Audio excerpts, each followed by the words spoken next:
Okay, here we go again. Right, I've changed the port for the microphone. Hopefully that is it. Home, go to that. I just want to see what it's like on on the laptop. So, okay, still waiting for people to come on now because I had 7 and I switch it off for a new port, so I'm starting all over again. Okay, Return to the Dream.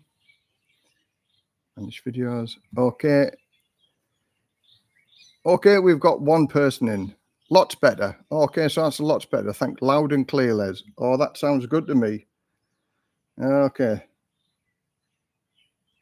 Oh, live. Okay, loud and clear, Les. That's better. Okay, well, it might be then just one of the ports that was in my laptop. I've put it in the next one. If it's loud and clear and better, then that's fan-dabby dozy. So here we go. Start building the numbers up again. We had 7 when I went off, and we've got 3. So I've depleted my viewers by 50% by changing the port. But never mind. I'm still 3 minutes early anyway, because I said I was going to start at 4 o'clock anyway. So welcome to those. Oh, back up to 7 again. Oh, that's good. Thanks very much for tuning back in again and having a bit of patience with the faults and trials and tribulations of getting a new microphone. There's my new microphone. And as I said, the old one that I had, maybe that's going to bite the bullet. So, okay. So lots to talk about today, even though I only did a live stream last week. Lots to talk about. And so you want to live in Thailand. Now, it's been a busy week for me this week. We only got back on the 4th of January. Now I think it's the 14th, 15th. Yeah, 14th today. And I've had 3 different subscribers showing them around and giving advice, and they've been to my house for a cup of coffee and things like that. So it's been a busy week. And also, which I'm going to talk about, I went to the doctors or the hospital, and I went to get a. Oh, there we go. And I'll turn my voice down, otherwise it'll be echoing in the background. I went to get. My mum had skin cancer, and so I'm always a little bit aware of that. And over the past year, I had a little growth on the side of my head. And just looking back through my videos, a year ago, it really wasn't there. It was like a little pimple, like a freckle or something like that. And then it turned into a little, about the size of half the size of a raisin. And it went all black, but it wasn't itchy or anything like that. And so I wasn't particularly worried about it. And then I had another one on my arm. Again, another like bit of a lump, and it went dark brown. And my wife said I had one on my back as well. So looking into the research for skin cancer and things like that. Now the thing is with Thailand, Thai people don't suffer from skin cancer. It's something to do with the genes and makeup or whatever of the people that live here. So trying to find a skin cancer expert is very, very difficult. You won't find them really in the main hospital. So I had to go to the Bangkok Rayon Hospital, which is like the top most expensive hospital in Thailand, the Bangkok hospitals. So I decided when we come back off holiday, because that looking through my old videos, it certainly had grown, and it had like half the size of a raisin. So I went to the hospital and I had a word with the doctor. And the doctor sort of assured me, he said, listen, no, it's nothing to do with skin cancer. I don't think it's, when he said, I don't think it's skin cancer, it's thought, well, I want to know 100%.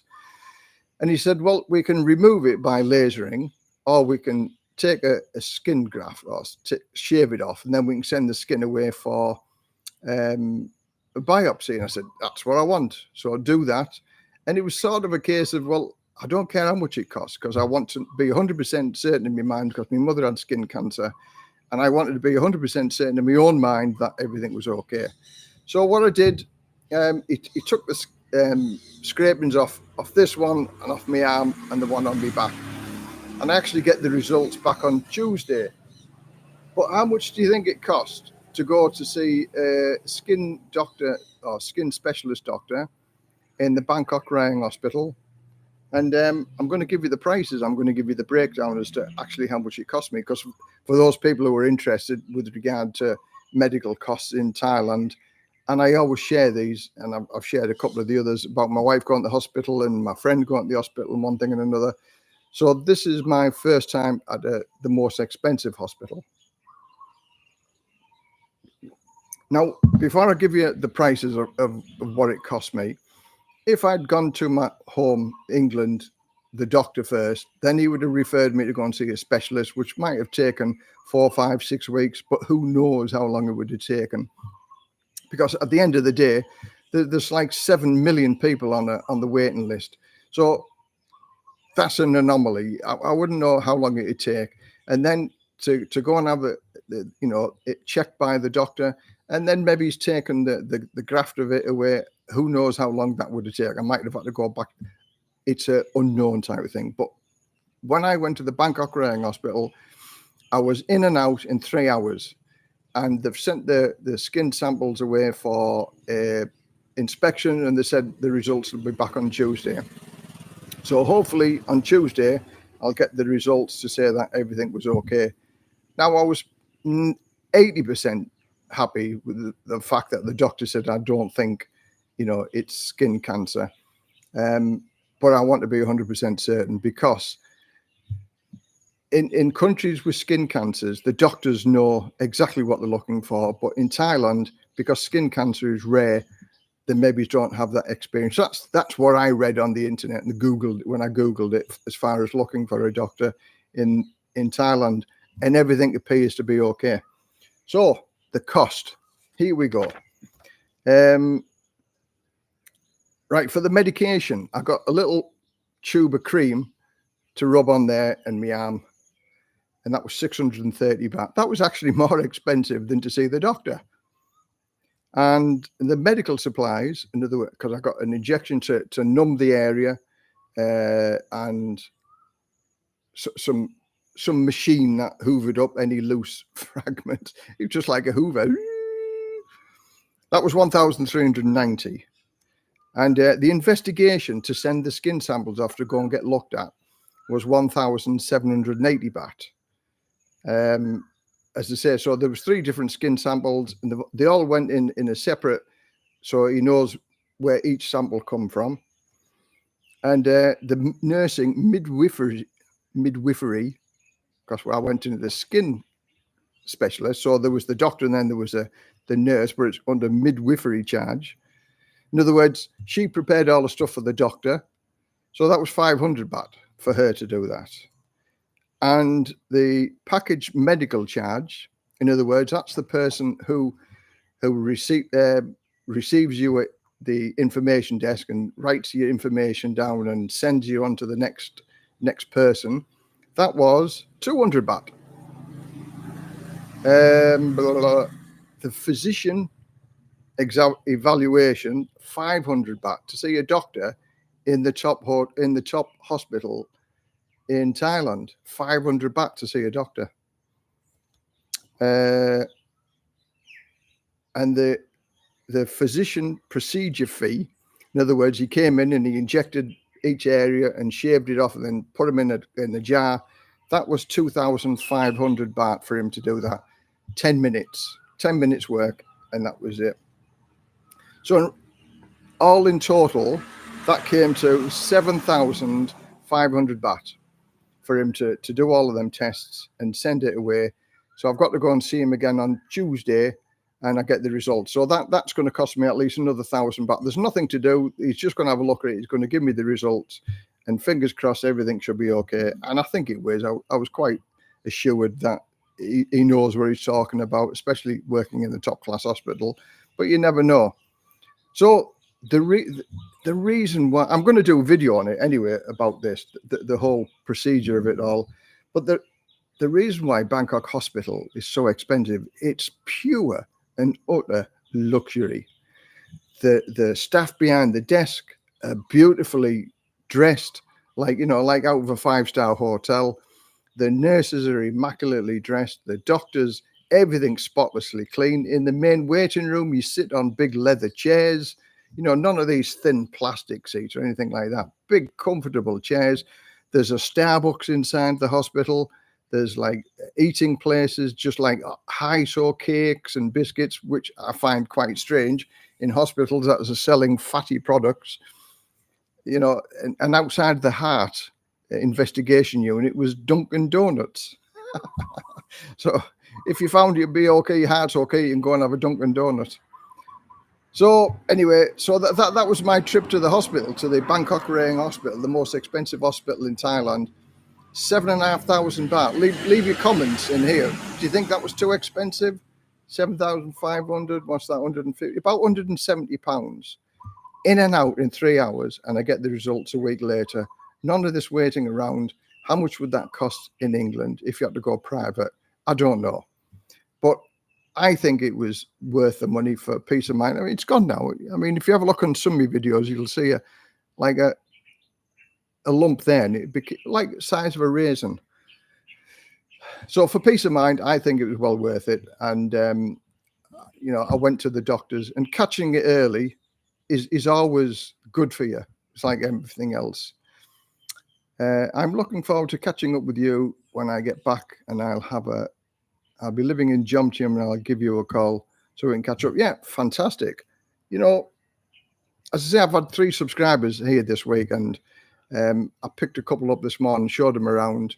They've just landed from the UK, so they're a little bit jet lagged, but yeah, I think they enjoyed what they're seeing, and I think everybody does really. I think it's a beautiful area, this Rayong. It's not on the touristy map, and it's cheap to live here, and it's got everything you want. So, hello Les, had a filling at the dentist in Bangkok a week ago. It cost 1,700 baht. Oh, well, that's actually quite reasonable, I think, because I had a crown done in one of the dentists here, and they said to replace it with a like ceramic, what was in there in the first place, it was 8,000 baht, and to get this chip-proof, shatter-proof other filling, that was 15,000 baht. So I stupidly said, yeah, okay, give me the 15,000 baht one, thinking it lasts forever. But the ceramic one lasted for 25 years. So I'm 63, 25, 80. I'll be nearly 90. And in reality, I wouldn't care if it fell out when I'm 90 years old. So 15,000 for a crown and or 8,000. I should have gone for the 8,000 baht one, but never mind. She did say it was guaranteed, but Thailand, is the guarantee worth it? The paper it's wrote on, she might say, yeah, the filling was guaranteed, but the procedure to put it in and out isn't guaranteed. So therefore, I might have to pay for the procedure. I don't know. I didn't ask, and I suppose I should have asked. But silly me, I went along with the 15,000 thinking, oh, it's covered. So if it does come out, break, shatter, they'll give me a new one. I didn't think at the time to ask if that included the medical work, but never mind. But yeah, I don't like dentists at all. I'm sad to say I don't like dentists, so I don't go to the dentist very often. I go only if I have to. Lee, hi Les, 2 degrees here in the miserable UK. Keep up the good work for us all. 2 degrees, oh, that's cold. Exactly a year ago today, on the 14th, that's when I got back into Thailand. I left on the 13th, and that's why my flights were cheap, I found, because it was flying on Friday the 13th. So many superstitious people, so the prices were a good price. I saved £200 because I flew on Friday the 13th. But I got back 1 year ago today, and I've got to say, in my last couple of weeks in the UK, I was really ill. I wasn't very well at all. But I've been back a year now, and touch wood, I've been really, really good. No illness whatsoever, and it's been fantastic. So I don't miss the cold. Sat there with my fleece on and 2 shirts on at my sister's house. As much as I love my sister and staying with my sister, 9 weeks was 8 weeks too long, especially in the winter time. And I said to her, so when I go back the next time, and I'm going to go back when I need to sort my pension out and I need to sort my passport out, then I said I'll come in the summer months, because hopefully, it was only because my stepdad died and I went for the funeral. That's why I went in the winter time. But So cold. So yeah, I know it's like at 2 degrees. I love all the videos and take your assistance is very well appreciated. Thanks very much. I've been called like honest and reliable and no BS. And thanks very much for those people who said that. And it's actually true. I don't give any BS. I tell it how it is. And some people like my advice and some people don't. But I am truthful with the advice, and I'm telling you, or telling those people that ask, the real truth, if you like. I don't sugarcoat it. If there's something to say, then I'll say it. And but what I don't do is give advice on relationships and things like that, because at the end of the day, I've been married 4 times. Who am I to give advice on relationships? But I can give good advice about getting divorced and how to save a lot of money rather than paying the solicitors loads of money. So swings and roundabouts. It is what it is.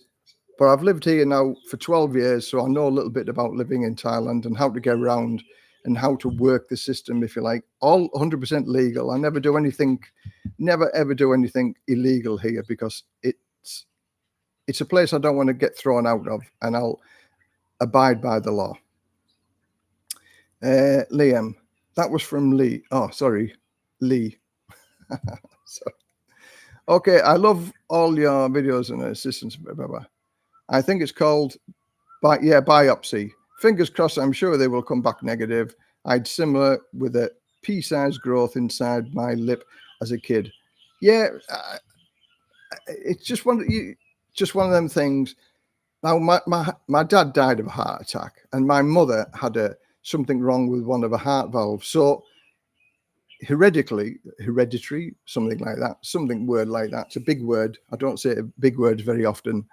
That might affect me, but as I've had all the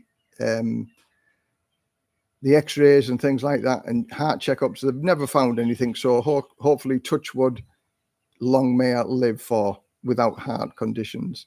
I don't take any medication at the minute, so everything's okay.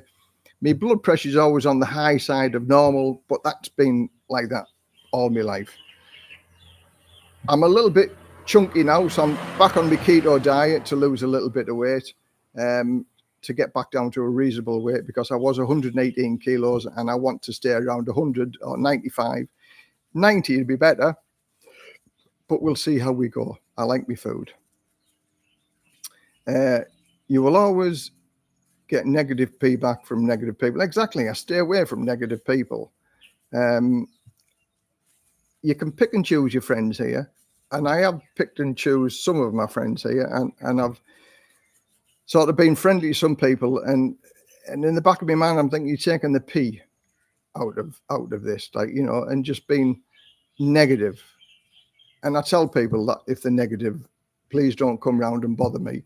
I'd want one guy. He only ever come around my house when he had problems, and he had a lot of problems, and a lot to do with that is no money. And because I give him some advice about the 2 biggest things that'll take his money from him, alcohol and women, and he abused both of them. So therefore, he never had any money, or had very, very little money. So he wouldn't listen to the advice. He did what he wanted to do, which we're all entitled to do. But when all said and done, he lost a lot of money as well. And, you know, when he had no money, he was on my doorstep pleading poverty, but I never, ever, ever give him any money. And I just said to him, go and I've sorted your visa out, I've sorted where you live, I've sorted the next 15 months, you don't have to worry about anything. And he still got it wrong. But that's it. A fool and his money are soon parted, and I've got to say, he was a fool. But I can't tolerate it. I've got a tolerance, big tolerance level, and then I say what I need to say, like go away and grow up and find your own way in life. Got to love Thailand. Hello, lads. Happy New Year. Happy New Year. Thanks very much, Dave. All the best, mate. Hope you have a fantastic New Year also. Thanks very much for joining. Yeah, as I say, it's been a busy New Year. And I've just released another video today about cokehood. I think I've got another 2 more to go, but the videos actually get better as we go along because we found an ideal place that we're staying, and now we're just getting the numbers together to book up again for Kokud in March, and we're going there for 3 nights this time on one of the resorts where you don't need a motorbike, you don't need any transport because you catch the catamaran or the big ferry over to Kokud, and the taxi is included with the ferry price, which I didn't know until I went. So the taxi drops you off, and within like maybe 5 or 10 minutes walk, there's 4 nice restaurants and the beach. Go snorkeling straight off the beach because I like snorkeling, and so does the wife. And kayaking, you get a free kayak at this resort. So when we went snorkeling, I mean, we had one of these. These are absolutely superb because you don't have the thing stuck in your mouth, and you know, there's a ball in there, so if your head goes down, no water comes in, and these are fantastic. My wife wasn't a very confident swimmer when we first met, but now you'll see in the videos you can't keep her out of the water. She's kayaking, snorkeling with one of these, but hers is that dippy pink. I got her a new one for the holiday, but they're really, really good. Far better than the snorkel and the masks. So get one of the 200. I bought my wife one of these, 259 baht, 255, £7, something like that. Very, very, very cheap, but worth every penny. And my thought is, if we just swim once with it, I've got my money back. But this one here, I've had this one here for 5 years, and I just went snorkeling with it again. So over 5 years now we've had it, and it's still working okay. Brilliant piece of kit. You will always get negative people. Yeah. Hello, Les. Happy New Year. Oh, dear. I'm reading up too far. Nice island. Yeah, Kokud is a nice island. You've got to do your research though, because although it's the 4th largest island in Thailand, there's a lot of walking to do between A and B. And boy, did we see a lot of people walking between A and B, you know, like from one resort to another restaurant or something like that. Because even if you're in the best resort, you want to go and explore the island. Otherwise, you'll be bored, even in the best resorts. And we stayed in one resort, and right opposite us was Tinkerbell, Peter Pan Resort, and High Season Resort. I think the cheapest night to stay in one of them was 7,000 or 8,000, going up to like 15,000 baht a night with your own pool outside your villa, which was stunningly beautiful, absolutely stunningly beautiful. But £1.41 for a cup of coffee, 141 baht for a cup of coffee. So yeah, that's £3 or something for a cup of coffee. Never went back in there again. We had to look around, we took the pictures, seen the posh people, and thought, okay. And our resort was in my mind, much more affordable at 1,800 baht a night, as opposed to a minimum of 7,000 baht a night. And we got to see the firework display as well, because it was Christmas and New Year. We went. It was just wonderful. But if you've got kids, don't go to Kokud and walk from one resort to another, because it's long, long walks. And if you don't hire a motorbike, then you're going to be stuck. And the taxis from A to B is about 400 or 500 baht a time. So 400 or 500 baht there, 400 or 500 baht back. So that's 1,000 baht before you even spend anything. But I've got to say, the food price on Kokud was remarkably cheap. It's just as cheap to eat there as it is here in Rayong. And everything has to be imported into the island because it's an hour away from the mainland. But Kokud is stunningly beautiful. Watch the videos and you'll see. And there's 2 more to come before I finish with Kokud. It was, I think, each video is about 6 or 7 minutes long. So I couldn't make a 30-minute video about Kokud because people have a short span and just think, okay, move on to the next one. So I've made 3 or 4 lots, 6 or 7 minutes. They're worth a watch. So have a look. And if you like it, give them a thumbs up. If you don't, give them a thumbs down. And if you haven't subscribed, subscribe to the channel, which would be very, very nice. Thank you very much. It all helps, as everybody says, the YouTube algorithm. Okay, David Baker. Les, other than YouTube, have tied any other side hustles, income streams in Thailand? Yes, I have. Morning, Nathan. How are you? You're up early, Nathan.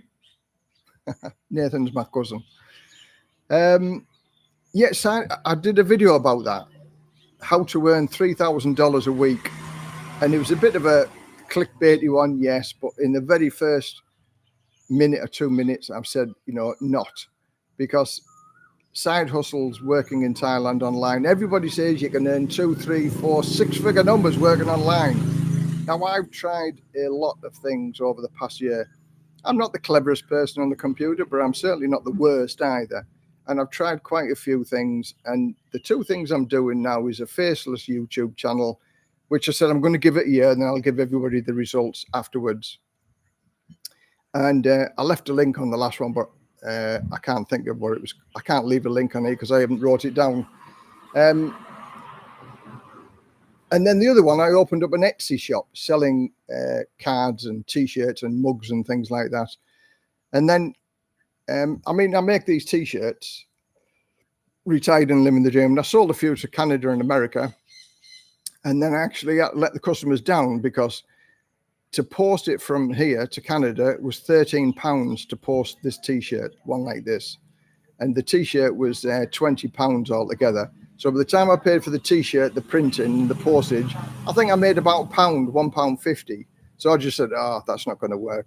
And even making Christmas cards and postcards, which I do on my Etsy shop, but I'd sell it online, digital online. Now, I think that's got potential in that, because people can download it and print it themselves on their own computer, which is good. And the quality is very, very good. And that's very, very cheap. It's actually cheaper to do that than go buy one in the shops, and you can get a lot more choice. And I'm building on that over the next year. So that's my 2 things that I'm trying, because people have asked me, what you can do online.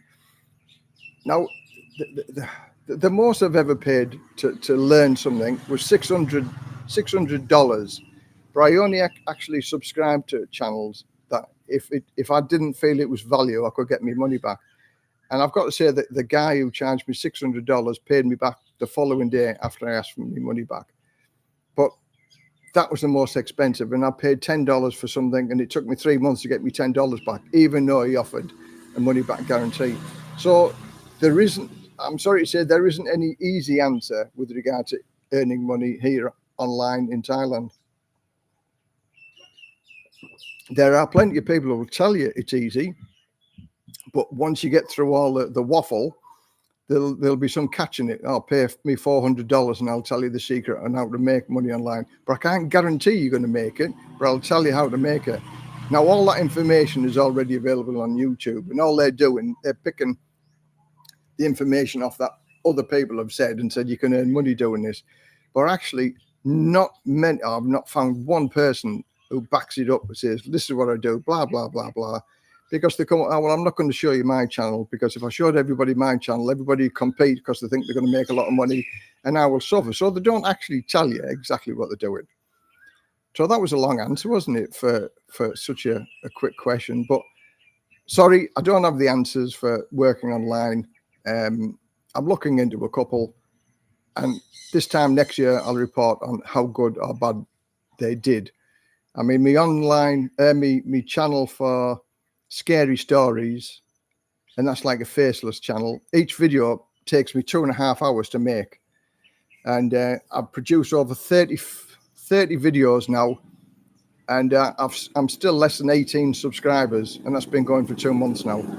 So that's my other YouTube channel, but it's going to take a long time to build up. Ronnie, Happy New Year, Les. Thanks very much. Happy New Year to you also, Ronnie. Will your UK state pension be fixed to the year when you left the UK? No, it's fixed at the year that I actually draw my pension. So I don't draw my pension for another 2.5 years yet. So in 2.5 years, the minute I start drawing it, I'll tell them that I live in Thailand, and it'll be fixed at that rate or whatever. But funny enough, I've done a video about how you can work around that. And there is a workaround. And again, it's a legal workaround. And when I did it, I think about 1.5 years, 2 years ago, certainly before the 10.1% pay rise, it was averaging between 2 and 3% rise. And I understand the people who didn't want to do it, because it was like a 3-year payback. So my idea was that the Philippines is a reciprocal country. So if you lived in the Philippines, your pension gets paid full. So you get your full pension in the Philippines, and every year it goes up, you get your rise, because that's a reciprocal country. And you have to live in a reciprocal country for 185 days of the year to qualify to get your rise. Now, my workaround was, if you lived in Thailand, go and live in the Philippines for 185 days, and then you get that rise also. And as far as I'm aware, there's only one person contradicted that advice, and he said it didn't. But I've been trying to ring up the Department of Works and Pensions, and for some reason I couldn't get through. And maybe it's the change the number of something, I don't know. But I'm still under the impression, as long as you live in a reciprocal country for 185 days a year, you can get that rise. So whereas before the 10%, and next year you're going to get, I think, 8.7% or 8.1% rise. So them 2 years, your pension will have gone up 18%. So say you did it, a year before that.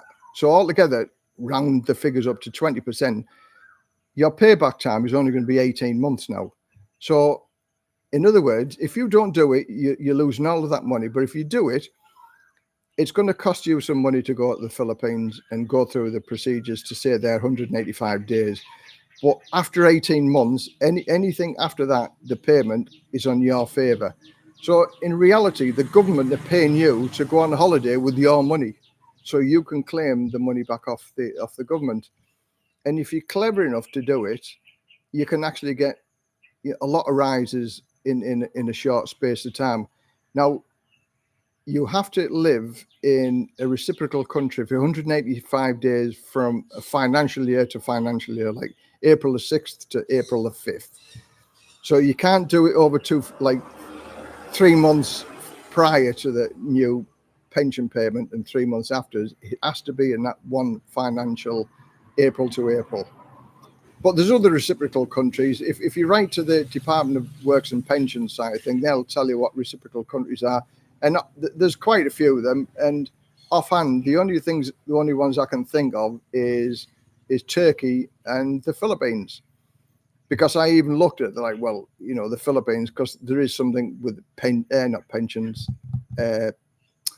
visas and things like that, where I thought I could go live in Turkey for 3 months, go and live in the UK for 3 months, go and visit family, then come back. That's me 185 days in the financial year to be able to give me a pension rise. But again, it's only worth it if you're going to get like 15 or 20% or something like that. But there is a workaround to do it, that's for sure, because the government ain't going to pay you.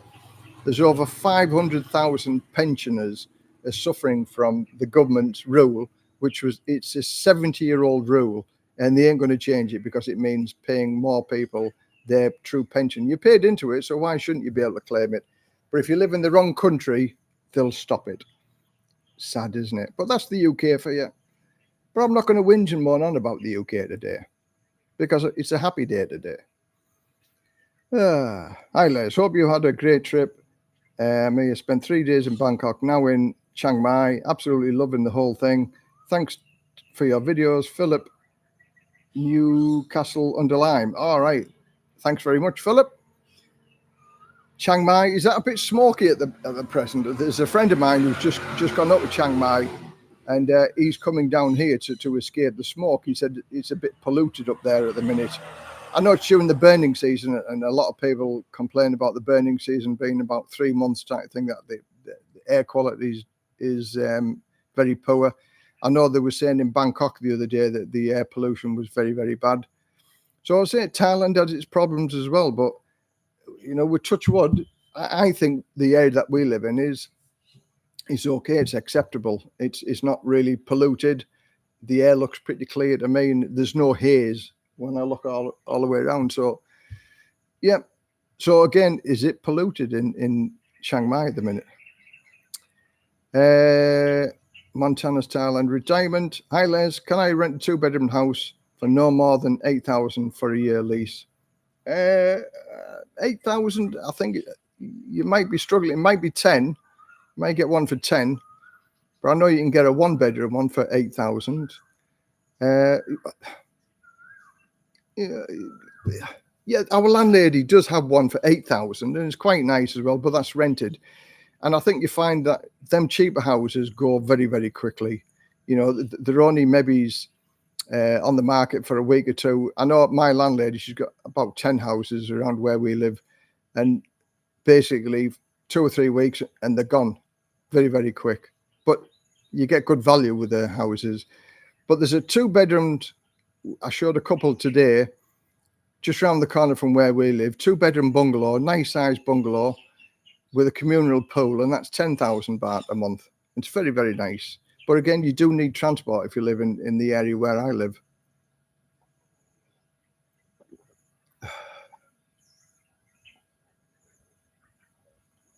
So swings and roundabouts. I know people who live in Jomtien for 8 to 10,000. If you're sort of prepared to move out in the sticks a little bit, it does get a little bit cheaper. Quality of house as well, quality of furniture. There's many, many things to do it. But I would say look around 10,000 baht and you'll get something quite reasonable for that. Chiang Mai, fine here. I think it starts about February. All good and beautiful. Oh, good to hear. Nice to hear. Retiring this year from a very cold -7 Luxembourg. Ooh, that's cold. But is it blue skies? I actually don't mind the cold as long as it's blue skies, but cold and grey and miserable, I don't like at all. Koh Kud 20 years ago had no luxury resorts, a few hours of electric use and generators. Rental bikes were rare and cost 400 baht a day. I only saw one other tourist on a bike, 76 baht to the pound. Oh, bring back them days. I remember 52 baht a day, and everything seemed very, very cheap then. But now 44.5 baht or something like that. So there is a big difference. I know when we did our Brexit, my monthly income dropped by £330 a month because of the exchange rate, and it's never ever recovered. So thanks very much, the UK, for leaving Brexit. I don't think it's ever been a good thing or a good idea, and it's just caused misery for lots of other people. But that's the way it is. It took me, well, since Brexit up till now, to sort of get back to the same living standard as it was pre-Brexit. But it is what it is. I live on 55 to 60,000 baht a month. That's about £1,400 a month, and I live quite a comfortable life on that. And you know, I think many people can. In fact, I know quite a few people who live on less than that and have a reasonable, you know, standard of living here. Hi, Liz. Talking of the Philippines, have you ever been there? No, I've never been there. I'm planning a trip in March for a change as on to my regular Thailand trips. No, I've never been to the Philippines. It's sort of never really been on my radar to have a look at the Philippines. I've heard many good and bad reports about the Philippines. There was one guy that I knew here who decided he wanted to go and live in the Philippines for 6 months. So he went and lived in the Philippines for 6 months, and he come back, and I asked him, and his first words were, he said, robberies and theft, petty theft. He said, if I left something in my front garden in Thailand, he said 6 months later, it'd still be there. He said, if I left anything in the front garden of value, that is like a bike or a chair or something like that, he said, within 6 minutes, it'd be gone. So that's what he didn't like about it. He didn't like the armed guards stood outside of a 7-Eleven and all the armed guards walking around everywhere, and the drugs and the crime and the corruption. He felt it was not very good. And the Wi-Fi wasn't very good, and the infrastructure wasn't very good. But then I've heard other people say it's a wonderful place. So it's not on my radar to go, but, you know, enjoy your trip to the Philippines. Manila, don't stay in Manila by all accounts, because that's a horrible place. There are many other places to go around the islands and things like that. So enjoy your trip to the Philippines. I hope it's a good trip. And let me know when you come back, whether you liked it or whether you don't. 1-bedroom house would be ample for me. Yeah, well, the landlady's got a 1-bedroom house. I think it's about 60 odd square meters, and it's in a lovely area. And the gardener comes and takes care of the garden. So, and that's 8,000 baht a month, I believe. It was available last week. So, but I've got a couple of people coming on Wednesday next week to have a look at some houses. So I'll see if it's available then on Wednesday. So yeah, it's been a busy January with regard to people coming and have a look around Thailand, because I think there's a lot of people who just biting the bullet and saying, okay, let's go and do it. Because let's face it, you know, in the Western world, it's not getting any better, is it? In fact, it's getting worse. And where I'm sat now, I'm a million miles away from that. I can afford to live here. You know, the weather's nice. Sat outside with a t-shirt on in January. I couldn't do that in England. Well, I maybe could do for 5 minutes before the frostbite sets in. So it's not perfect, Thailand. I'm not saying it's perfect, but it's okay for me. I like it here. Okay, Paul M. Hi, Les. Sorry I'm late joining you. I had to pop to the shop for some bread. Scrambled egg on toast this morning. Oh, I like the toast, but I'm not an egg fan, I must admit. So you're excused. Just send me a note the next time you're going to leave, okay? A loaf of bread. How much is a loaf of bread now in England? I like the King's Mill. That was nice, King's Mill. It's one thing you don't really get good bread over here. It's a lot sweeter, the bread over here, but macro, that's 40 baht a loaf, so that's less than £1 a loaf, and that's nice. But anything after 3 days and there's mold growing on it, so they don't use preservatives on their bread. But you get the French sticks as well, and they're nice. So, yeah, I mean, when I was at home, I had lots and lots of bread, toast, because I like bread. But bread's not really good for you. £1.30, oh, well, that's not too bad. £1.30, it's just a little bit more expensive than it is over here. Bacon sandwiches with the bread. Oh, I shouldn't be thinking of that now anyway, because I'm back on my keto diet tomorrow. As from Monday, I'm back on my keto diet because I put a few more kilos on over Christmas and New Year. I mean, I normally eat just one meal a day when I'm at home. But whilst we're on holiday, I have breakfast, lunch, and evening meal, and a few beers every day as well. So that all helps to add the calories and the weight gain. I'm just sort of bacon. Oh, stop it. Bacon sandwich. Oh, lovely. So, Ed, what else has gone on this week? Okay, right. Going back onto how I started. So you want to live in Thailand? Let's talk about driving licenses for those people who want to come here. Again, this has only been refreshed in my mind because the people I've been talking to this week, I've asked these questions with regard to a driving license.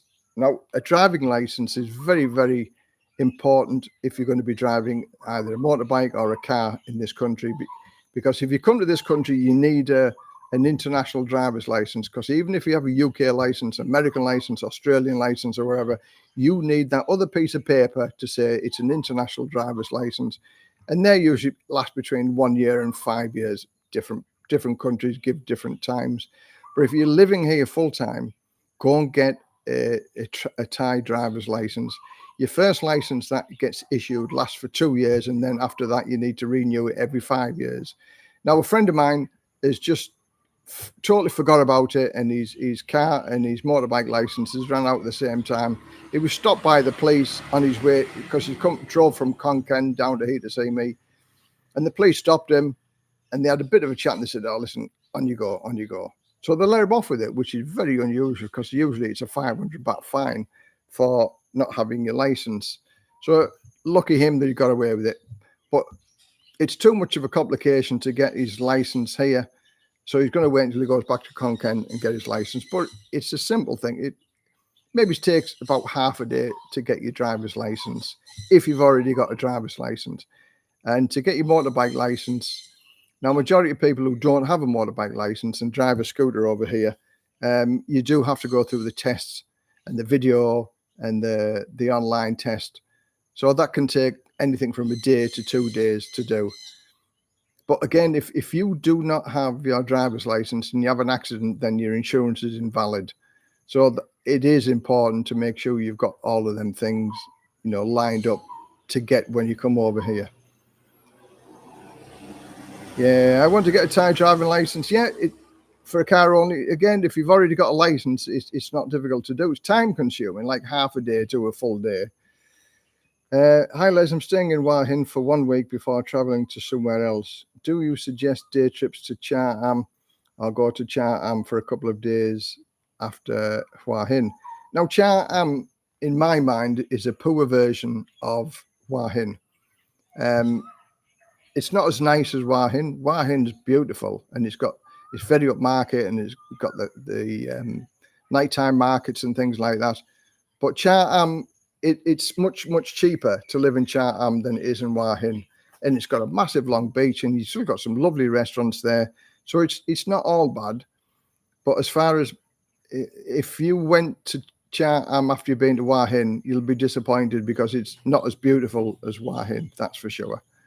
So yeah, go and have a look at it, and then it pleases your own mind type of thing. But it is a poor version of Hua Hin. Cha-Am. I want to get a Thai driving license. Good for you. I say not difficult to get. It's just time consuming. Is there a thing I can't live without? Is bacon and sausages. Bacon you can get. Sausages you don't get. Very good quality sausages here. Now Macro used to sell Cumberland sausages, but now wow, they're rocketed. You're paying nearly £1.40 for one Cumberland sausage. And it's like, I'm not going to pay £1.40 for one Cumberland sausage. So then they stopped selling it because customers wouldn't buy them. So I'm eating like herbal, and they haven't got that funny broccoli stuff in it. It's herbal sausages, and they're actually quite nice. But it's an unusual taste, but they are nice. But they haven't got the broccoli in it or the funny stuff. So bacon you can get, but it's expensive. And sausages you can get, but they're very expensive. But yeah, if you go down to Pattaya, you get a massive breakfast for like between 130 and 170 baht with sausages. And I've asked the people in Pattaya where they get the sausages from. They don't tell you because they want you to come and eat your breakfast there. Because if you like the sausages, and if they tell you where to get your sausages, you might not come into their restaurant again. So I haven't found a good sausage supply around here yet. I've got my car license and my non-immigrant retirement visa, so I'm all set. Good. Looks like you got all your ducks in the row, Montana's Thailand. Good for you. But that's what it is. Do a little bit of research, and life's so much simpler if you've planned what you're going to do. It's not difficult. The paperwork over here isn't difficult. You'll hear many people say, I'm going to use an agent, because it's so difficult to do. It's not difficult at all. It might be time consuming, but it's certainly not difficult. They never ask for too much. So, and anything they ask for is available. You can download it, you can provide it, and there's no problem. Montana's, yeah, it's not too hard to do that. Yeah, it's quite simple, and I did it all by myself. That's the same as me. I've only ever used an agent once in all the time I've been here, and that's because I didn't have my proof of income, and I get a proof of income from the fire brigade every year.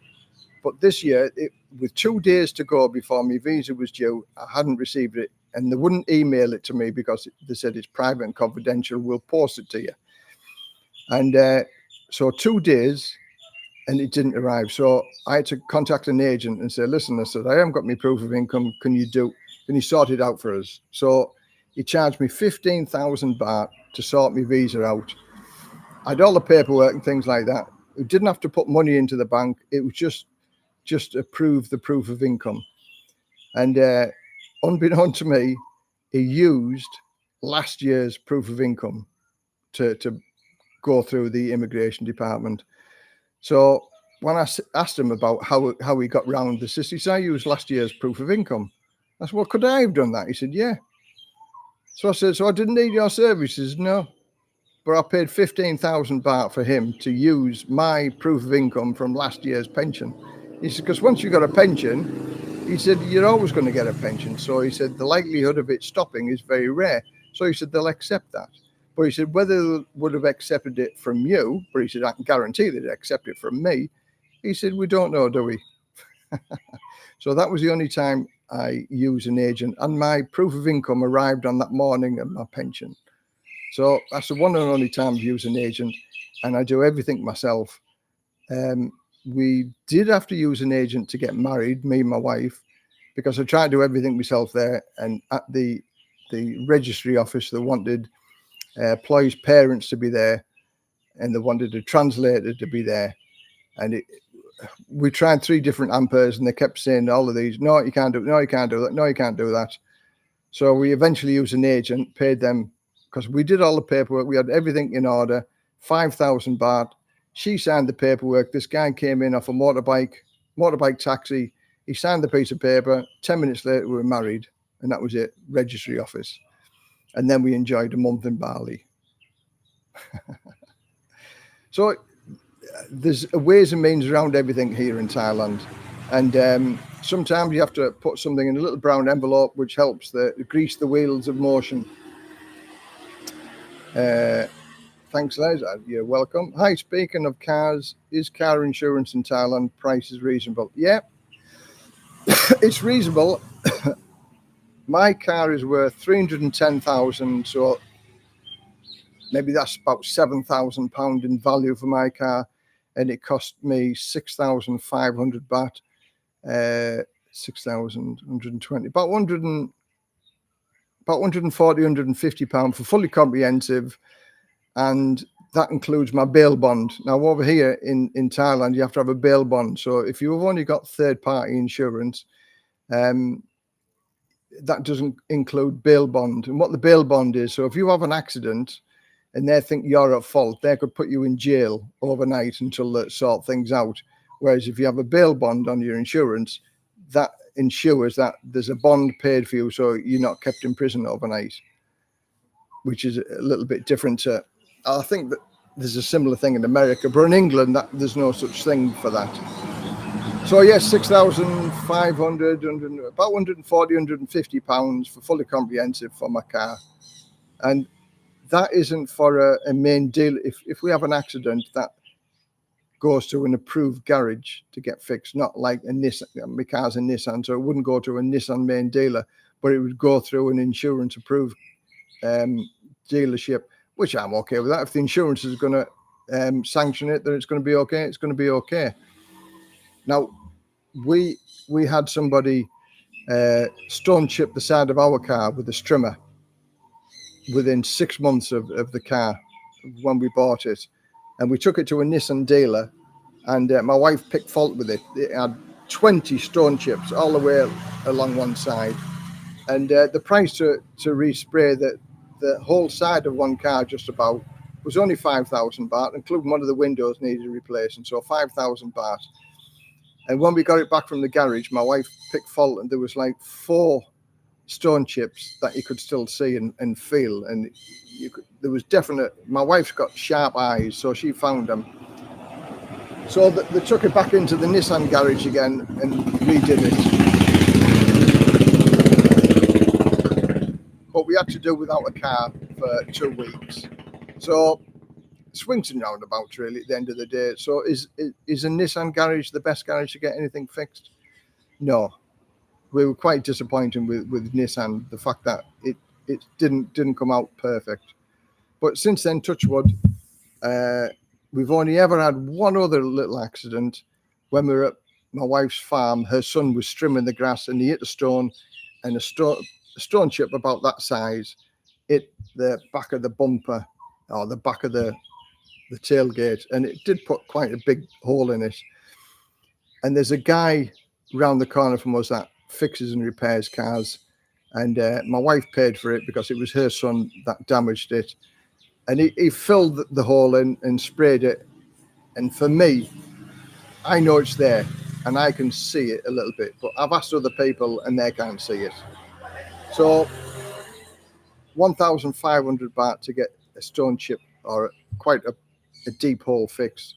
So getting cars fixed here isn't expensive at all, and they will tend to fix more of a wrecked car than they would do in the UK. Where the UK they just write it off. Over here, I've seen some pretty well damaged cars being put back together again, and you wouldn't even know. But there's a term and phraseology in England called cut and shunt, where you get the front end of a good car and the back end of a bad car, and you change them around. So you get two bits of different cars and you weld them together. That's called cut and shunt. They do that over here. So especially with trucks and things like that. So if you're going to buy a second-hand car, be wary and be very, very careful as to what you buy. Whereas in England, every time a car has an accident, it's recorded on a document. So when you do a car search to say that it's been involved in damage and things like that, all of them repairs come up. Over here. There's no such thing. There's no such document. So you sort of, buyer beware for anything if you're buying here.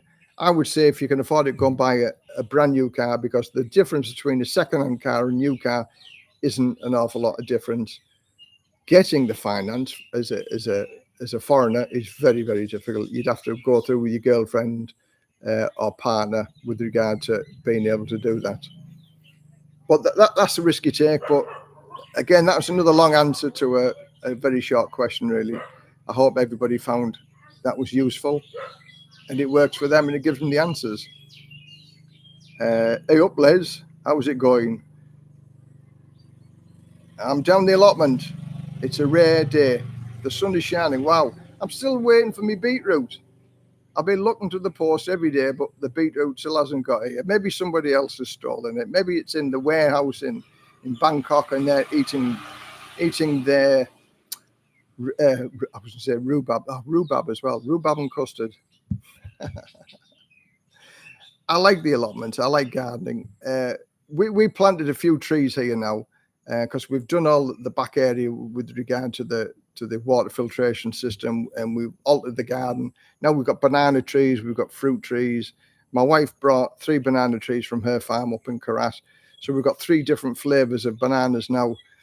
And I don't know what the fruit trees are, but they're starting to blossom now. So like my wife said, if you're going to plant a tree that's going to give you something in return. So we've got lime trees now. We've got a lemon tree. I've got 2 grape bushes, but they're never ever going to give me grapes because they're always getting attacked by bugs, and because they're like the grape leaf for some reason. And I've put other sprays on it, but that doesn't deter the bugs. Lime tree. We did have a lemon tree, but that never, ever give us lemons. We've got basil. We've got lemongrass. So we're getting there with regard to different trees and different things here in Thailand. But yeah, it's the dry season now, so we have to make sure we water the garden. So thankfully, when we went to Koh Kud for 12 days, well, we ended up 11 nights, 12 days. Our next door neighbour watered the garden for us, which was nice. So yeah, allotments. I like to eat the food. We're going to grow some lettuce because now I'm back on my keto diet. Salad and lettuce and vegetables and things like that. So we've got space to do all of that lot. So that's my next plan. That's my next venture, is starting to do things like that. So what else? What else has been going on then? 56 in the house now. Welcome to all of the 56 people. 22 thumbs up. Okay, we're getting there. Now, as I say, on the last live stream that I did, I don't know what I said, but I got a little warning from YouTube to say that the advertisers didn't like some of the content on the video, and as it was almost 3 hours long, I didn't go through to think of what did I say wrong. And what somebody else sent me an email and mentioned it about, it might be because I was talking about the wars and things like that. So with YouTube, they are very, very tough at what they're doing with regard to listening to what's going on and that. And there's certain things, like if anybody watches Tim Newton's been a few times been sanctioned because of some of the words that he said. Like, you know, there's certain products over here that's been made legalized now, and you can't call it the substance that it is. So he calls it broccoli, because if he calls it the other word, then he gets a limited strike on his news broadcast, and that's his living now. At the end of the day, is his news. So Tim Newton, Thailand. If you want to know everything that goes on in Thailand, Tim is the guy. He's very good. He's based down in Phuket, and he's a fantastic guy. I watch him almost every day for my Thailand news. Do you think Rayong area will get more popular with retirees as Jom Jim is getting more and more less attractive with accommodation expansion and more retirees going there? Yes, there's a lot more building going on here, for sure. I like Melonpun Beach. It's 12 kilometers long, and there's lots of derelict parts in amongst that. And that's sort of the closest to Jom Tiem. And I think that's only about an hour away from Jom Tiem. And I think it's commutable distance to Pattaya, even an hour. From where I am, I'm 30 kilometers, even further than Melonpun Beach. And it takes me to get to Pattaya an hour and 20 minutes. So it's certainly commutable distance. And for those people who want to go to Pattaya, as we do sometimes, an hour and 20 minutes you're in the centre of Pattaya, and we just stay at a hotel between 800 and 1,500 baht a night to stay in Pattaya. And we just park the car up, and that's it. We're there. Because I don't drink and drive. We park the car up, and I can have a beer anytime I want. The food is fantastic in Pattaya. You can get anything and everything in Pattaya. The nightlife is very, very good. The live bands are very, very good. So occasionally it's nice to let our hair down and do that. But I also like the relaxing holidays of the islands, because we're going back to Koh Kud in March. We're going up to the wife's farm up in Karat later on this month to go and see her family and bring in the new year with them. So yeah, I mean, people sometimes ask whether I'm bored living here in town. I haven't got time to be bored. Every day there's something going on. I mean, there's a bit of work to do in the garden. Those people who follow my channel, I like me solar.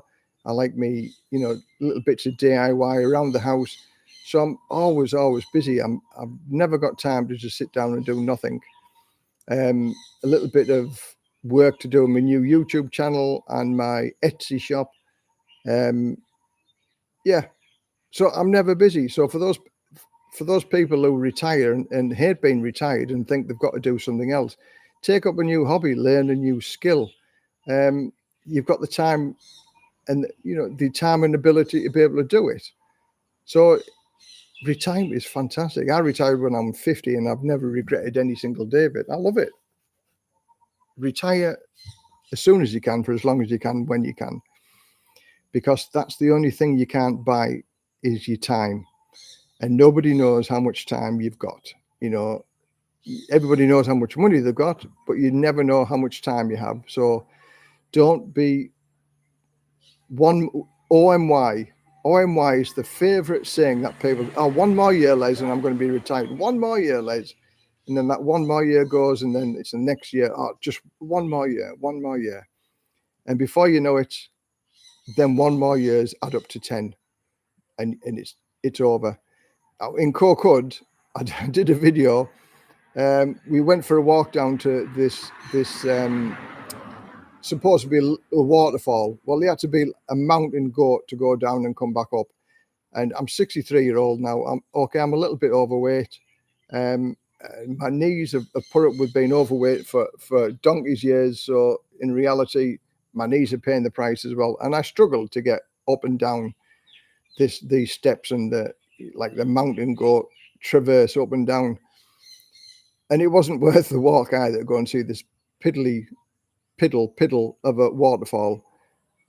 But 63-year-old, most people can't retire until they're 66 or 67 nowadays. So that's what I'm saying. Retire when you can and do whatever you can when you're young, because when you get older, it sucks, because there's more and more things you can't do or you don't want to do because of age. In some of the videos, my wife loves kayaking. Now, I find it difficult. I can sit in a kayak for 15, 20 minutes, but my wife's out there for an hour. And I can't sit up straight without any backrest. So kayaking for me is out of it. I don't like it, but I love snorkeling because you just lay down in the water, and the snorkeling in Kokud was exceptional, and it's just lovely. So as you get older, you get limited in the things that you can do. So that's what I'm saying. Do what you can when you can, for as long as you can. Blah, blah, blah. Very true. Fools and their money is soon parted. Exactly. Finding it virtually impossible to get a marriage visa.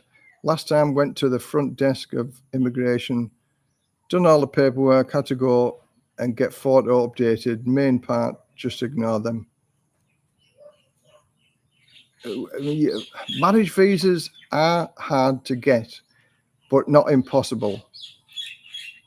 We've done it 5 times now, and the first year we had to go back to immigration 6 times the first year.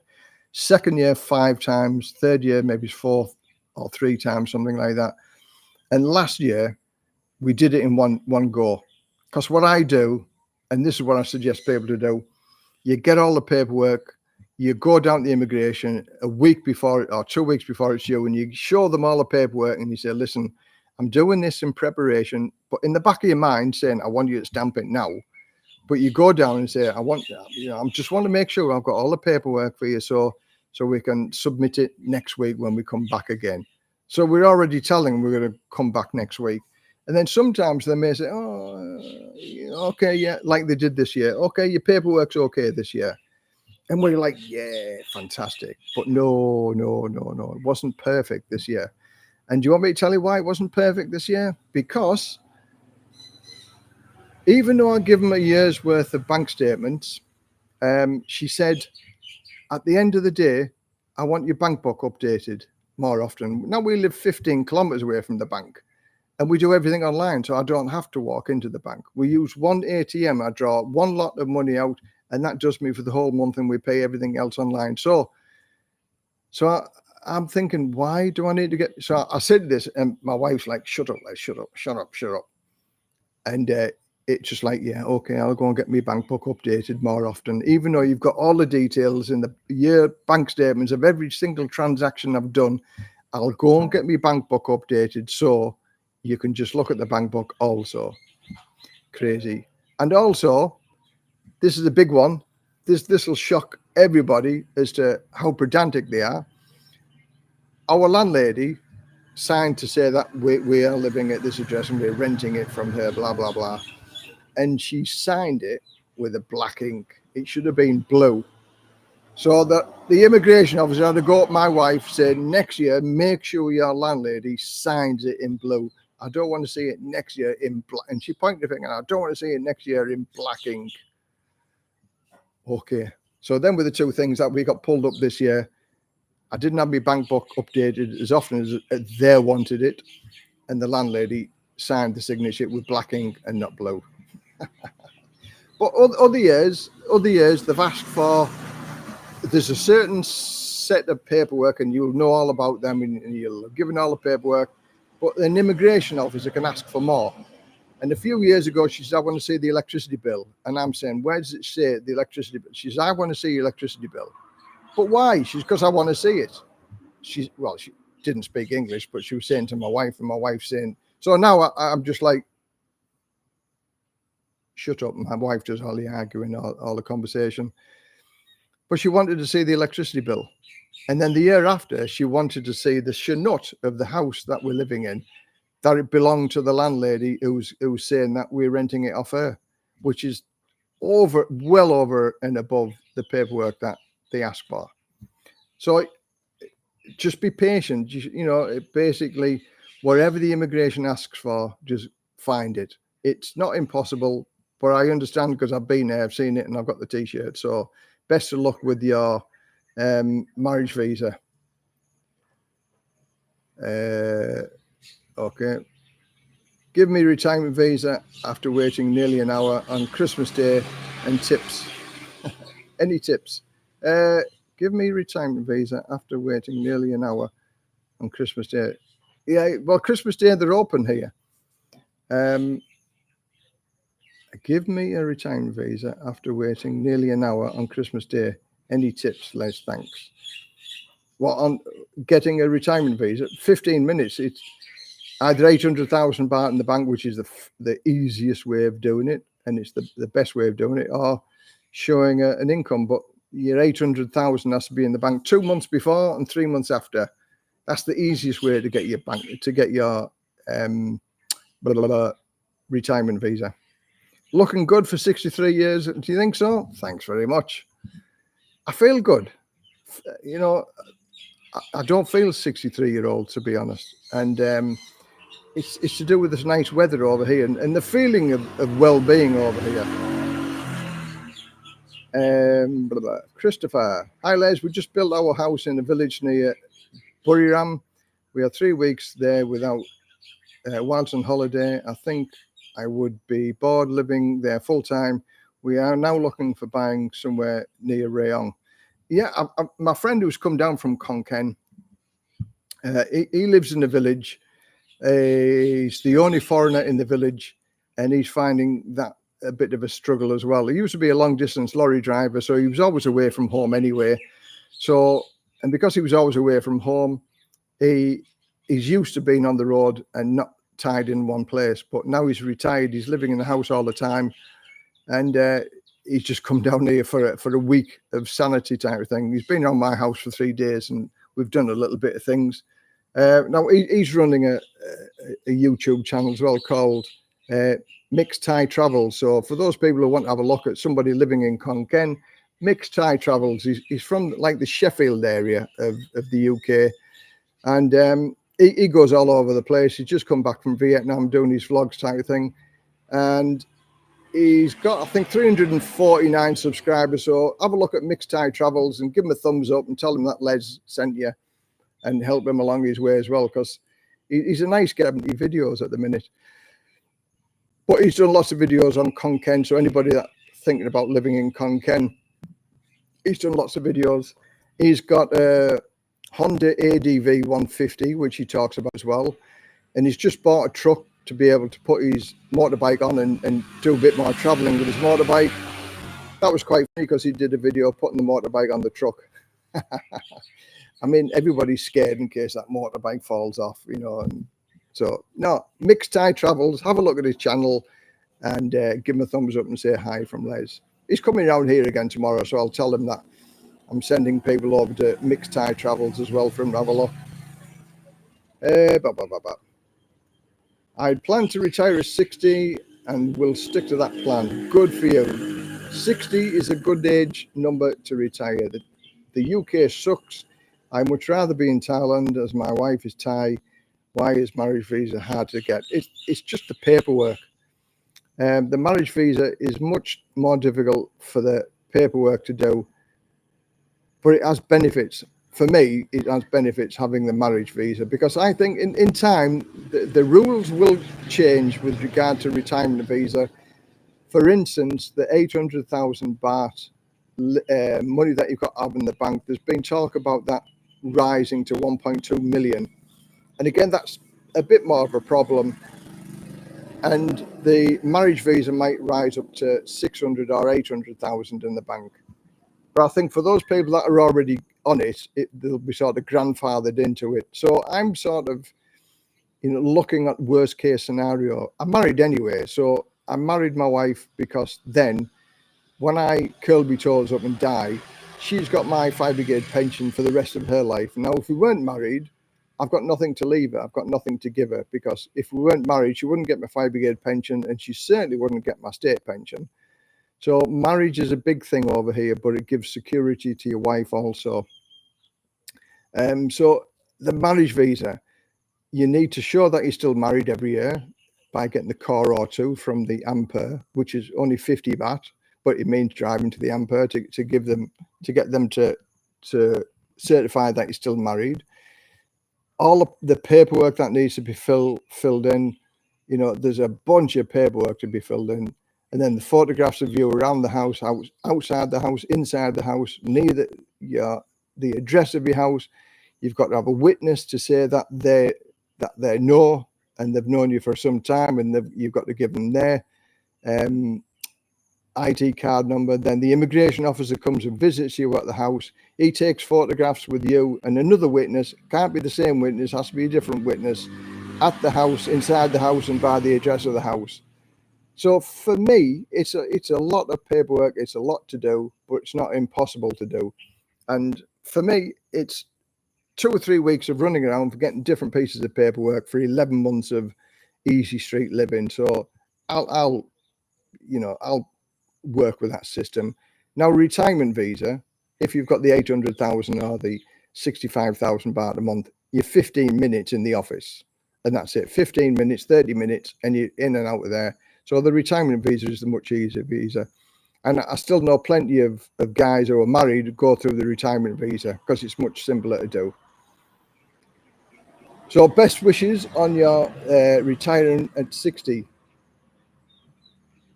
No idea, just fob me off, even though we met all the criteria for the marriage visa. So annoying after wasting 6 hours Christmas Day. Yeah, yeah. It's hard to say because we've only got one immigration officer that deals with our marriage visa, and she's not a nasty. Well, not a nasty. She's not a nice person. She is a nasty person. She called my wife a fool 4 times on the first time that we went to the office, saying, "Why don't you know how to fill this paperwork in?" And my wife said, "Well, I've never been married to a foreigner before. This is the first time I've been married to a foreign man." So she said, "I don't know how to do the paperwork, but you're the immigration officer, so you should help me along to fill it." She said, "You're a fool. You're a fool." And I had my wife in tears. So what a nice immigration officer she is. Not. So that's what I'm saying. But I tell people to go to the immigration office because when all said and done, the immigration officers are there to help you. But our immigration officer can't even speak English. So she's dealing with English-speaking people or foreign-speaking, and she can't even speak any other language but Thai. So anyway, again, it's not a bad thing. It's frustrating, but it can be sorted out. What I would suggest, I mean, if you get an agent to do it, if an agent could do it, but a marriage visa is a bit more complicated than the retirement visa, so it might cost a little bit more to get that done. So sorry you're having any trouble, Martin, with regard to the marriage visa, but keep going at it. Once you've got it, then you just make a copy of all the paperwork that you've done up, because you need 2 copies anyway. So I would make 3 copies. So then you have all the copies of what you need for the following year. So you just redo all the paperwork, the copies that you've got as well. So there's ways and means around it, but I know it's frustrating because I've been there for 5 years. 5 years, the first year 6 times, how frustrating that was. And 1 year, 3 times to the office in 1 day, because we give them all the information. We got to the car park and they rang us up and said, "Oh, we need this information." Well, we're just about getting the car. "Well, I need this information, otherwise you're not go okay, back to the office." We'll give her this extra information because we took extra what we thought she was going to ask for, but she didn't. But then she did once we got in the car. And then we got back in the car again. She rang us up again and she said, "Oh, I need this information."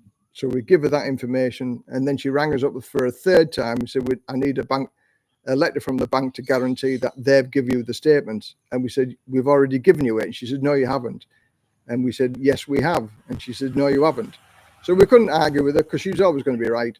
So we had to drive 45 minutes to the bank to get another letter to guarantee that it was the bank who give us the bank statements. 45 minutes back, and she said, "Yeah, okay, that's enough." So I've been there, seen it done it, got the T-shirt with regard to immigration officers. Oh, yeah. My marriage extension is not that complicated. Only need to do up-to-date bank book and day of application, and only need last 3 months statements and no proof of earnings. Oh, well, I need it all. I need a year's bank statements. I need my proof of income from the fire service to say it's a pension, and my bank book update and all the paperwork, proof that we're still married. So different immigration officers have different understandings, but everybody that I've spoke to that's had to deal with this lady at immigration doesn't like her at all.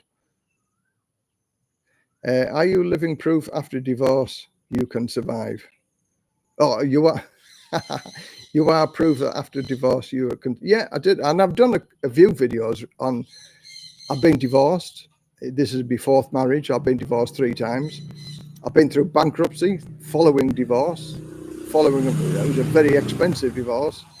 And I don't do the videos out of, sympathy and people saying, I'm sorry, Les, you've been through that. I do it for inspiration for those people, because I've been there in them deepest, darkest holes and feeling, that I've done something wrong, and I feel ashamed, and, why is my marriage broke up, this, that, and the other. No, you just get over it and life goes on. And that's the hardest thing to do. I'm talking to 2 guys now that are going through a very traumatic time with the kids. The kids are ignoring them. The kids won't have anything to do with them because the mothers have poisoned their thinking of, dad's a bad man. Now, I've been there, seen it, done it, and I'm still living through that because my kids despise the ground that I walk on. But, 15 years I've not seen my kids or seen them very, very little. So now if they even came back onto my life, they'd be strangers because we've missed 15 years of that bonding type thing, that relationship. So do I want to get back with my kids? The door's always open for them to come back. But I'm sick of trying to open their doors and sit and talk to them. And I'm not the villain here. I'm not the bad man here. And so I listen to what these other guys are saying. Listen, just work through it. Life goes on. You don't have to let it affect you that way. It's your kid's problem, not your problem. You can't make them like you. Anyway, that's a whole new, I could talk all day about that, with the divorces and marriage and solicitors. You are the cash cow for solicitors. But again, I've talked about that in various videos, telling people how to avoid giving money to the solicitors and the fact that they're all greedy, grabbing money, leeches. I hate leeches, and the solicitor and barristers are the biggest leeches that you can. Anyway, that's talking bad about people. I don't want to do that today. Emma, hi Les, enjoy the peaceful life in Rayong. I do. It's a lovely, peaceful life. When you marry a Filipino, you marry the family. That can be okay for a fair bit, but if you live there, it's another matter. Now people say that also about Thailand. Like if you marry a Thai girl, you marry the family as well. And to some respect, yes, you do. But I've got to say that my wife's family have never asked for a single penny from us. Although I've given it, but I've given it freely without them asking. And my wife's parents are 2 of the most wonderful, hardworking people that you could ever wish to meet. So if I can help them along the way, it's like the old saying, give a man a fish and he'll eat for a day, but teach him how to fish and he'll live for the rest of his life. We've done that with my wife's parents. Water is such a anyway. It's like gold dust up in Karat. So we put 2 lakes up at their farm. So now they get better crops because they have water and they have their own fish. So they're virtually self-sustainable up there. So they have to buy very, very little. And for 1 lake, it was 45,000 baht. And the second lake, which was a bigger lake, that was only 35,000 baht. So it's the price of a TV. The price of a TV, it's not an awful lot of money. And they have their own fish, and then they have the water for the crops, things like, so they can grow better crops and they get a better return because the crops are in better condition. So it's like a win-win situation. But I also know people who are married to their wives and they have to sort of pay everything else for the family as well. I think you've got to get that straight from day one, that, listen, I'm supporting you. I give you a certain amount of money and it's up to you to spend that amount of money for your family, but I can't take care of the whole family, which you can't. But if you get them ground rules done at the very first stage, and then everybody knows where they're splodging, what you're going to pay for and what you're not going to pay for, because there are some Thai girls as well that'll just keep asking and asking and asking and asking, and they just don't know when to stop asking. Thankfully, I've got to say that my wife is the latter, that she never asks for anything like that. And her family are wonderful, hard-working people, as all of her family. So none of her family depend on us for anything at all. And I'm just lucky. I really am just lucky. Hi Les, is it normal for you to have to fill in an overstay fine from even though you haven't for a visa? Pretty sure they were trying to get me to pay a fine until I said something. Hang on. Hi Les, is it normal for you to have to fill in an overstay fine form even though you haven't? No. Now overstay is like 500 baht a day. If you overstay on your 90 days, I think you're allowed 7 days, and after 7 days, you can be fined 500 baht a day. And then eventually, if you overstay your 90 days for maybe 2 or 3 months, you can be thrown out of the country and get a red mark for that. A guy that I know here, again, another one just silly for not looking at the paperwork. He had to go and his renewal date was January the 1st. Now everybody knows January the 1st. Even in Thailand, January the 1st is a day off. And because he couldn't fill his form in on January the 1st, he went down on January the 2nd, and they fined him 500 baht overstay. And he argued with immigration, listen, I couldn't come here yesterday because he was shut. And they said to him, well, why didn't you come on the 30th or 31st? And he was arguing in front of them. Now, the minute you start arguing with immigration, you ain't going to win. You're always going to lose. And he says, it's the 1st. You should have put the 31st, and I would have been in here. But you put the 1st, and I couldn't come here because of the holidays. So they said, listen, we can either give you 7 days now to leave the country, or you pay your 500 baht fine, and you go away with another 15 days. So he paid the fine and went away with another 15 days. If he'd have carried on his argument, he would have got 7 days to leave the country because of overstay. You do not argue with the immigration department. They are right, even if they're wrong. So he was a silly man for doing it. He was just trying to, well, he's just not a very nice man at all. I don't like him at all.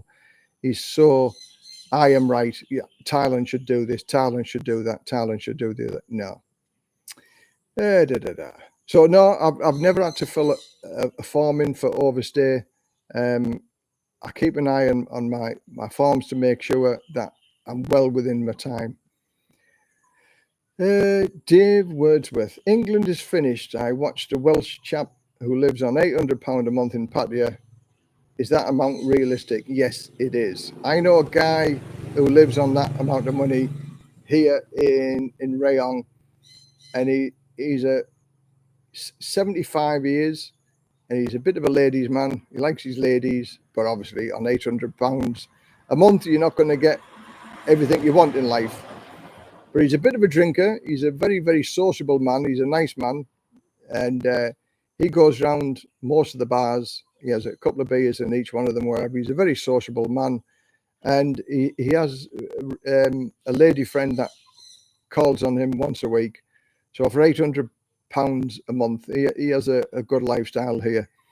And what's the alternative? Sat in a Derby and Joan club watching the races, or having a game of snooker in a working men's club to keep warm in this time of the year, when he sits on a bar bench somewhere talking to other people, and it's nice and warm weather. I know which I had something to do, and it isn't sitting in the Derby and Joan club or watching the races on the working men's club TV. Yeah, £800 a month. It is realistic, no doubt.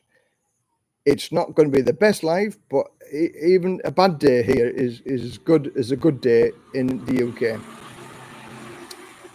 Okay. Hope to catch up with you later this year when I'm over for a holiday. Quick question is there a minimum age to get a retirement visa? Yes, there is. The minimum age is 50 years old. 50 years old, and then you qualify for a retirement visa. So, yeah, just to say, you have to be 50.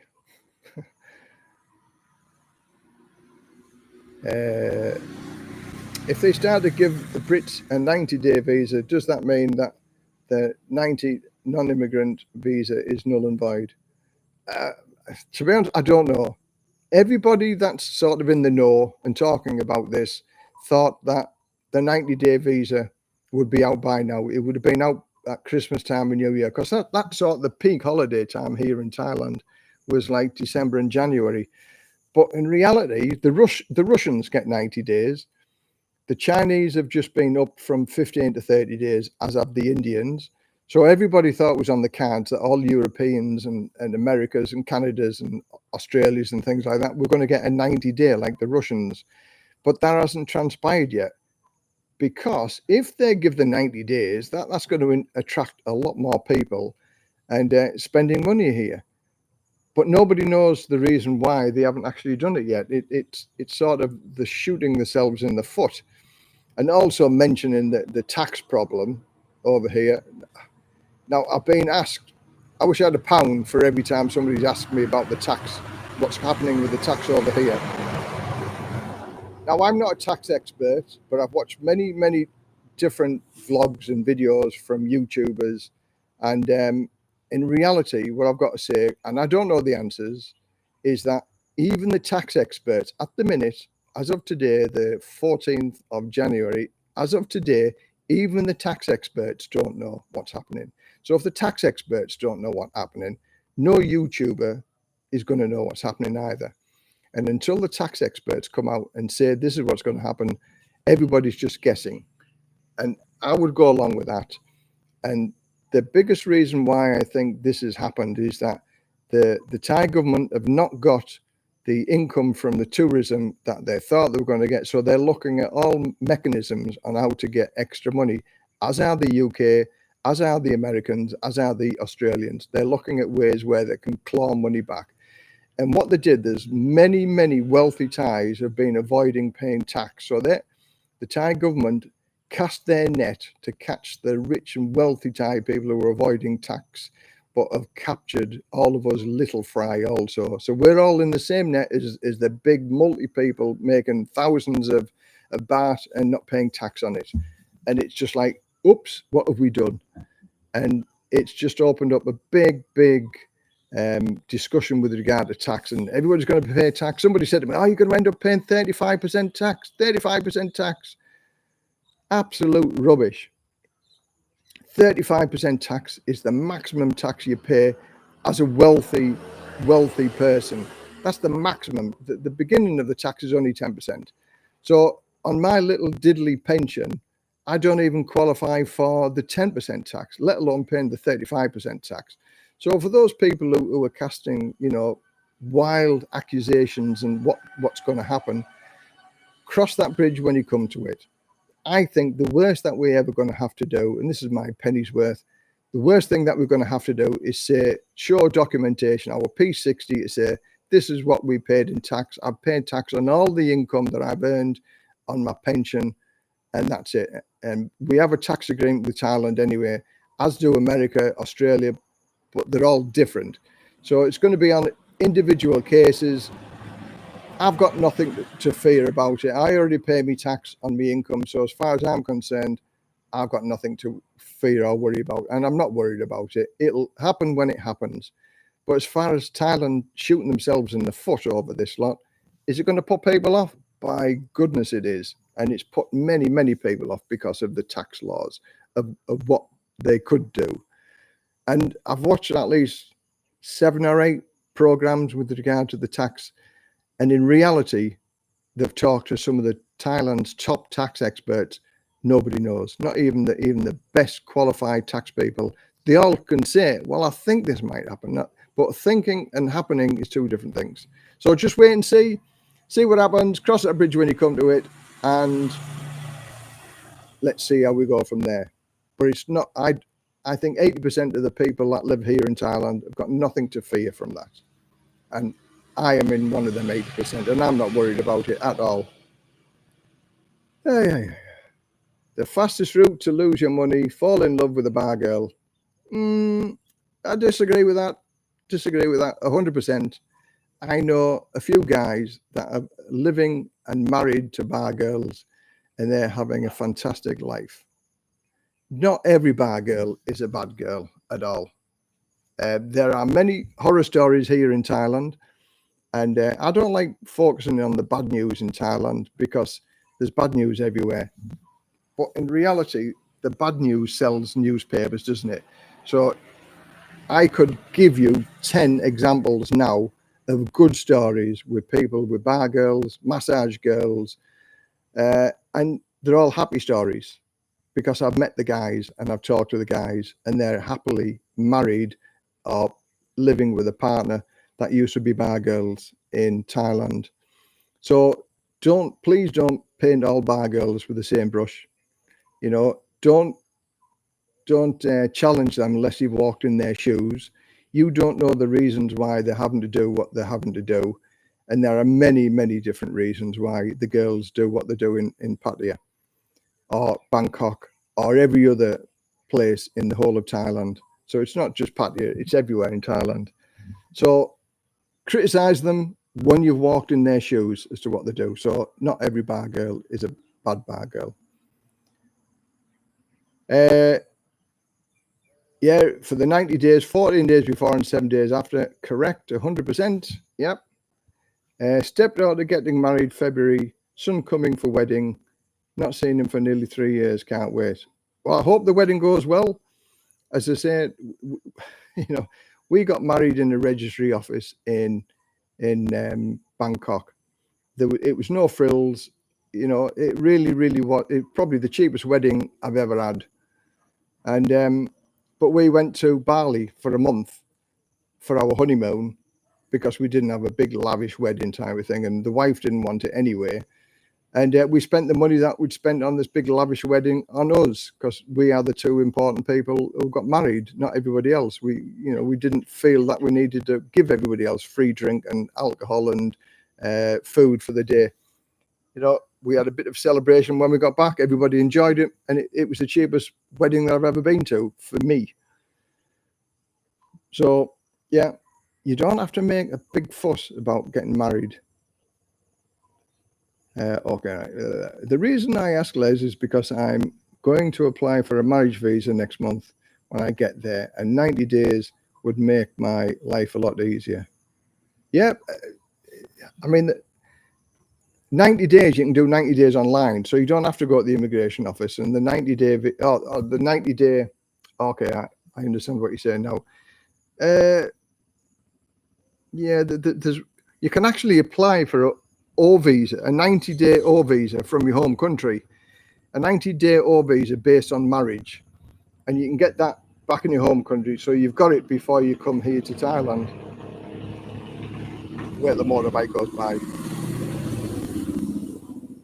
So yeah, apply for that in your home country. That gives you 90 days, and when you get here, 90 days is more than enough time to be able to do that. So let's just hope that they introduce the 90 days in this next week or 2 weeks, or before the end of January. That makes life so much simpler. Of course it does. I can't see them giving more countries 90 days visa exempt. Opens up a lot more people to stay a lot longer without proper visa. Yeah, but it also brings the money in also, doesn't it? And as it is, Thailand fudged the figures with regard to the amount of money that's coming into Thailand, and it's nowhere near what they expected it to be. So they're trying to get people to come here and spend the money. And at the minute, they're trying to encourage the Indians because they say the Indians spend a lot of money, as do the Chinese. Well, the Chinese have stopped coming, and so have the Indians. And the only biggest group of people at the minute here are the Russians. The Russians are sort of taking over Phuket, and they're causing all sorts of problems in Phuket, are the Russians. And the Russians have caused a lot more problems with various other things as well. Opened up a bank account and things like that. So the Indians, you know, where they get the money for, where they say the Indians are spending the money, I don't know, because they're not spending it where you think they would spend it. There's three Indian guys or 4 Indian guys walking around with 1 bottle of Leo between 3 or 4 guys. My wife was having a foot massage in a massage parlor. 3 Indians came in, and one of them could speak pretty good English, asked whether they'd do 20 minutes for each guy for the 200 baht for an hour's massage. And he said, him 20 minutes, him 20 minutes, him 20 minutes, 200 baht. The lady of the shop told them the second word was off. So, and off they went. So the Indians are cheeky like that. They try to barter and reduce, get everything reduced. So they don't spend the money that the Thai government say they're going to spend. And the Chinese, they're called $0 tourists because everything's Chinese. Chinese run buses, Chinese run travel agents, Chinese run hotels, restaurants. So a lot of the money goes to China. Very, very little goes to Thailand. So, but us Westerners, Europeans, Americans, Australians, wherever, spend a lot of money over here. So why they don't make life a lot simpler for us retired people living here? That would make life so much easier for everybody over here. But am I asking too much? I don't think so. But one day they may see that. Question, do you use Wise to move money, Les? Is it reliable? Is there a better way? No. Yes, I do use Wise. No, I haven't found a better way.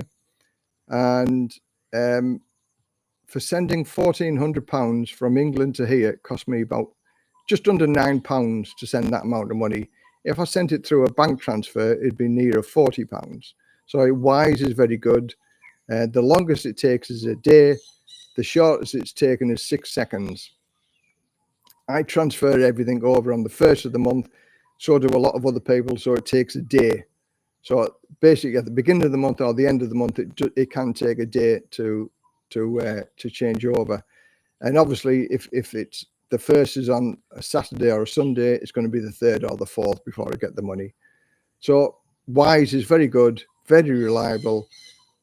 I sing its praises for Wise. It's very, very good. I've used them now for 12 years whilst I've been living here and never had a problem with it.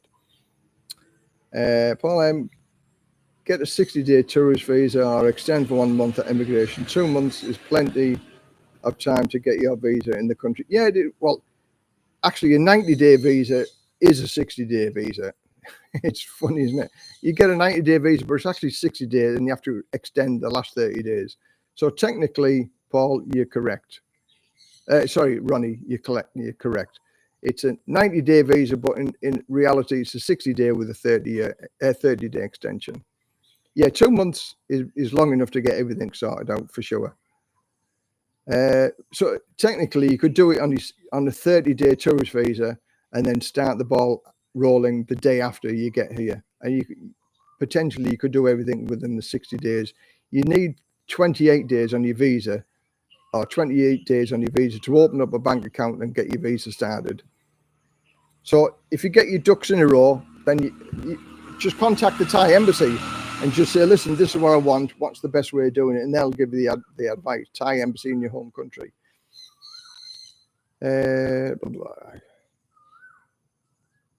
Hadn't overstayed at all. Pretty sure he was trying to get me to pay a fine until I questioned why was he filling in the form for a fine. Yeah.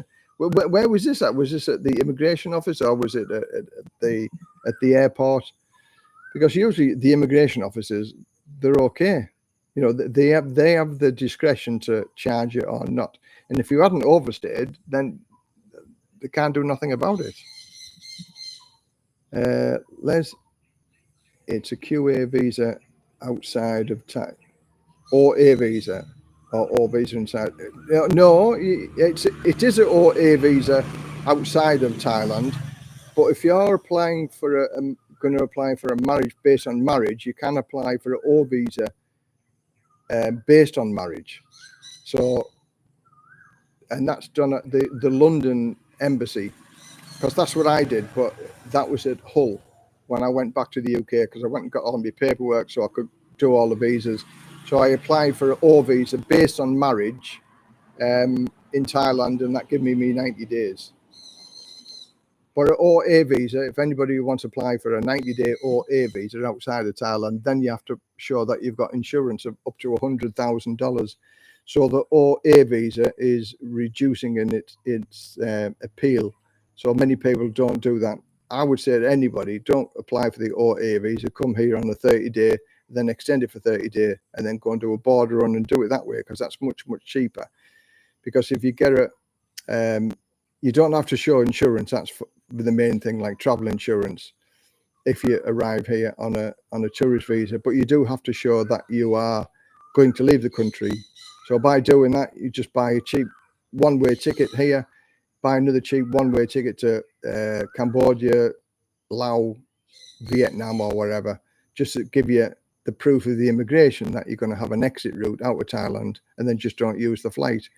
Sometimes immigration will ask to see proof that you're going to leave the country. Sometimes they don't. And for me, I always tell people it's better to have that proof, because if they want to see that you're going to leave the country, they will make you book a flight on a proper website with regard to getting out of the country. And because you don't book it through Skyscanner or something like that, you're paying directly to the airline company. It's much, much, much more expensive. So even I've heard people say that they booked a bus ticket on a bus, which is about £6 or £7 to go to Cambodia from Pattaya, and that suffice for the immigration department, just to say that you actually leave in the country. I'll rephrase my statement, Les, in regards to bar girls. Make sure you set out clear rules at the start of a relationship, as you have already stated earlier. Yeah, exactly. It is, how can I put it? The girls are looking for a better future as well. No girl is going to go and do what they need to do just for the sake of it. There's a lot of clever bar girls. I've had some arguments with some very clever, well-educated guys over here, and say that the bar girls are thick and they're stupid. But in reality, education comes in many forms. And I've seen some very wealthy bar girls, because even though they're not educated, education comes in many ways. And they're being able to get the houses, the laundrettes, their mum and pop shops, not through education, but by using a different part of their body to be able to get what they want. So education comes in many ways. I would say trustworthiness and honesty is the two biggest things that you need to look for. If they're trustworthy and honest, you've got a good one, because they're very, very hard to find. Have a 3-strike rule.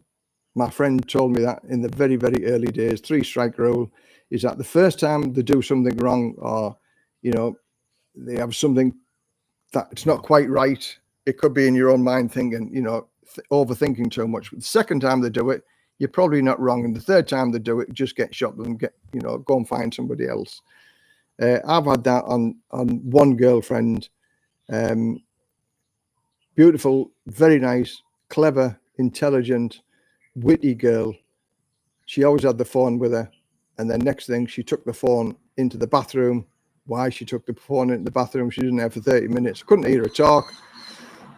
But now I'm thinking to myself, I'm like listening to see if I couldn't understand Thai anyway. But one, I shouldn't have been doing that. If I didn't trust her, I shouldn't be with her. And I thought, okay, I'll leave that one go. And then next thing, she rang me up. She said, "Oh, Les, I can't see you tomorrow because I'm in Bangkok. I've got to go and pay my son's school fees." Okay. So I rang her up on the time she said she was on the minibus to Bangkok. For 2.5 hours, she never answered the phone. And she always had the phone in her hand. And then, because I met the girl online, I looked at her profile picture, even though I said I was coming off, which I did. I came off the Thai website. And I went back on and she changed profile photographs. So she's already been back on there. So I just rang her up and said, listen, when she eventually answered the phone and said, listen, don't come back. I said, I've seen that you've changed your profile picture and things like that. So it's just as dangerous to meet girls, even online over here now. So at least the bar girl, you get the first impressions with her when you're there and you're talking to her face to face. On a girl that you're talking with online, you have no idea until you meet them. And when all's said and done, how many bar girls you see on the phone? So the girl that you've met online who said, no, I'm not a bar girl. She may be a bar girl, but she's talking to you online. I've just come in the party. I'm visiting a friend. I'm looking for a job. I'm working in a restaurant, blah, blah, blah, blah. So there is no 100% safe way apart from being introduced to a girl from a guy that's already married to a Thai girl. Because when all's said and done, a friend isn't going to introduce you to a girl that he knows she's going to rob you. And same with the Thai. a foreigner Thai wife, she's not going to introduce somebody that's going to cause problems to you or her relationship. So I would say, if you want to meet a nice girl, find a group of guys that are already married with partners and get them, because all Thai girls have a friend who's looking for a foreigner. Pardon me, 9 times out of 10. That would be the safest way, I would say. Is it the best? Probably not. But buyer beware for everything. Okay, you have to fill in a form acknowledging you are responsible for any overstay fees. Yeah, that's under the marriage guidance, marriage visa. That you understand that if you overstay, what fees you got to pay. There's 2 of them. There's that you understand the law, and you understand that you have to pay the fees as well. So yeah, that's another form under the marriage visa. Yeah, that's pretty normal. Looks like the tax thing is just closing a loophole where people would keep their earnings outside of Thailand. Yeah, exactly. It was a loophole, and the tax law that they're looking at has actually been in existence for over 10 years, but they haven't enforced it. So in reality, we're still covered by the old tax laws, but they haven't enforced it. And the loophole was for the wealthy Thai people. But as I say, they cast the net and they've dragged in the small fry as well, such as us. So watch the space, see what happens. Let's use a company called Torfix, and they don't charge you any money to transfer. Well, that's interesting. I forget what company I used to use before Wise, but what's the exchange rate? Because there's many backdoor charges that will charge. You might not get, the exact exchange rate. So I would weigh one company up against the other and go with the best company at the end of the day. And I've done it by Western Union. I've done it by bank transfer. I've done it by 3 or 4 different ways. And Forex, I think, was the first company that I had. And, they couldn't compete with Wise. And when I told them, I said, I'm getting a better rate off Wise. Oh, well, we can't compete. They do it in a different way. I said, I'm going to go with them then, because if you can't actually even compete with them, give me the same rate, then I'm going to go elsewhere. So that's what I did on Wise, and I've been with them ever since. So nobody's told me of a cheaper way of doing it. So how much would it cost you to send £1,400 from your home country to Thailand? And for me, it's less than £9. So, and I get the rate that's in all of the exchange rates companies, and I get that same rate. You can't apply at the Thai embassy anymore. It's all done online. Oh, yeah, it's the London Thai embassy, isn't it? I don't know about that, because I don't know many people who have actually done it that way. Majority of people that come here are actually in Thailand, and they go through the process in Thailand. Did you have to get all your marriage documents from Thailand translated for them legally recognized? Yes, I had to do it, to go to the Ministry of Foreign Affairs in Bangkok. Everything was transferred into Thai and English.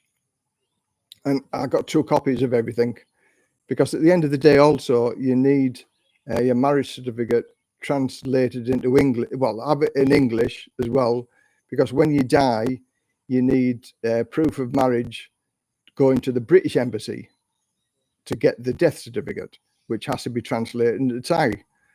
So it's best to have everything translated and at least have 2 or 3 copies of everything, because at the end of the day, when you curl your toes up, the paperwork involved in that is horrendous. So get all your ducks in a row, get everything translated. Ministry of Foreign Affairs in Bangkok, get everything done there. It's a one-time payment, and once it's all done, it's done. And get originals, because many people over here don't accept photocopies. So originals stamped by the Ministry of Foreign Affairs.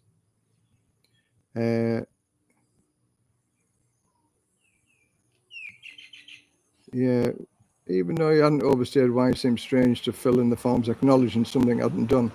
I mean, again, I just fill that form in for my marriage visa. to say that I understand the rules and regulations and I understand the fines and the money paid for overstay. I had 78 baht. Oh, that must have been, that's got to be pre-2002. I think it was 2002 when I first came in. It was like 50, 55, 56 baht to the pound. Les, if I apply for a 90-day visa here online, will the 90 days start from the moment it's approved, or does it start from the day I arrive? I'm not 100% certain, but I think you've got to come here within 3 months of actually being granted, and it starts on the day that you arrive. But don't hold me to that for 100%, but that's what I believe, and that sort of rings a bell from other people that have asked me previously. But again, just give the phone line a ring at the Thai embassy and they'll tell you. So ask the horse's mouth, if you like. I've lost count of the amount of times I've got lost in translation, as I'm usually very polite, and I've noticed that they often just say yes when there is a miscommunication. Yeah, lost in translation, that's a very, very good. Yeah, saving face and things like that. And one of the biggest things, if they don't understand you, they'll laugh, you know, and you think, well, they're laughing at because they don't understand you. That's why they're laughing. But even my wife, sometimes it's lost in translation. And, you know, I've said to her, do you know what I'm saying? 100%. She says, well, 80%. I said, well, I want you to be 100%, especially when we were arguing over my printer, trying to get me money back from a Thai company, which is very, very rare. So I tried to explain to my wife exactly what I wanted her to argue my case for, and this is why we brought it back to the shop. But 80% isn't 100%. So sometimes I know a little bit of Thai, and I know when she was saying some things that weren't exactly what I was telling her to say. So it is what it is. Lost in translation. You can just go to the site and watch the exchange rate, and if and when you are happy, then you do your transfer. Yeah, that's what I do on TransferWise. But if you do it over a weekend, it usually drops a little bit because they sort of safeguard themselves. So if it was like 45, let's use 45 as an example, on a Friday, on a Saturday, it might be 44.5 when it's actually still 45. So, and they will guarantee at 44.5 for like 30 hours or 48 hours over the weekend. And actually, sometimes I've used that to my advantage because I've booked it at that rate, and the pound has actually gone down against the Thai baht. So Monday it might be 44 or 43.5. So I've won that way. But because it's been guaranteed for that rate for 40 odd hours, when it gets to the Monday morning and the rate's gone up, I'll cancel the transfer and then just do a new transfer. Now, I'm sure if I do that a few occasions, that they'll have something to say about it. But on the twice I did it last year, that they never said anything. So swings and roundabouts. Do a transfer. Or you can set up a minimum rate for a transfer. Well, yeah, I mean, I always do mine on the first of the month. So it is what it is at the beginning of the month. It is on the date for your 90-day O visa. Yeah, it's on the date of your visa stamp. Yeah, thanks for confirming that. Hi from SF. That's a great tip on how to save a little on TransferWise. I didn't know that before. Yeah, so I did it twice last year, and twice it came into my advantage. But a couple of times, you know, it is what it is. It works, swings and roundabouts. It's like everything. If you just excuse me, I'm going to go and get a bottle of water because my throat's gone dry. Give me 30 seconds.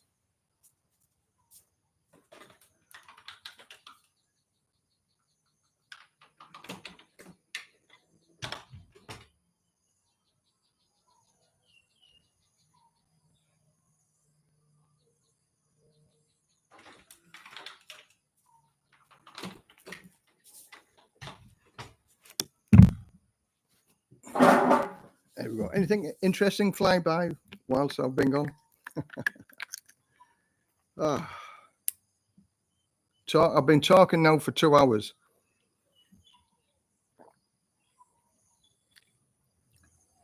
And I have to laugh at my wife because she's gone to see her friends on the Sunday when I'm doing this. She'll go and see her friends. And she says to them, oh, he sits there, talk alone. He talks alone. Because she doesn't sort of get the concept that I'm talking to people from all over the world. And she says, he just sits there, talk alone. Because there's nobody sat there talking with him. I mean, if anybody lives in Thailand and they want to have an interview or, you know, give me their stories, I mean, I like the good stories. I don't like to put the bad stories on here because, you know, the world's full of badness at the minute. And I think a good story is interesting. But sadly, the bad stories always get the numbers up, and the good stories like, oh, yeah, okay. I don't want to hear that. I want to hear bad news. I want to hear bad things. Let's have a look.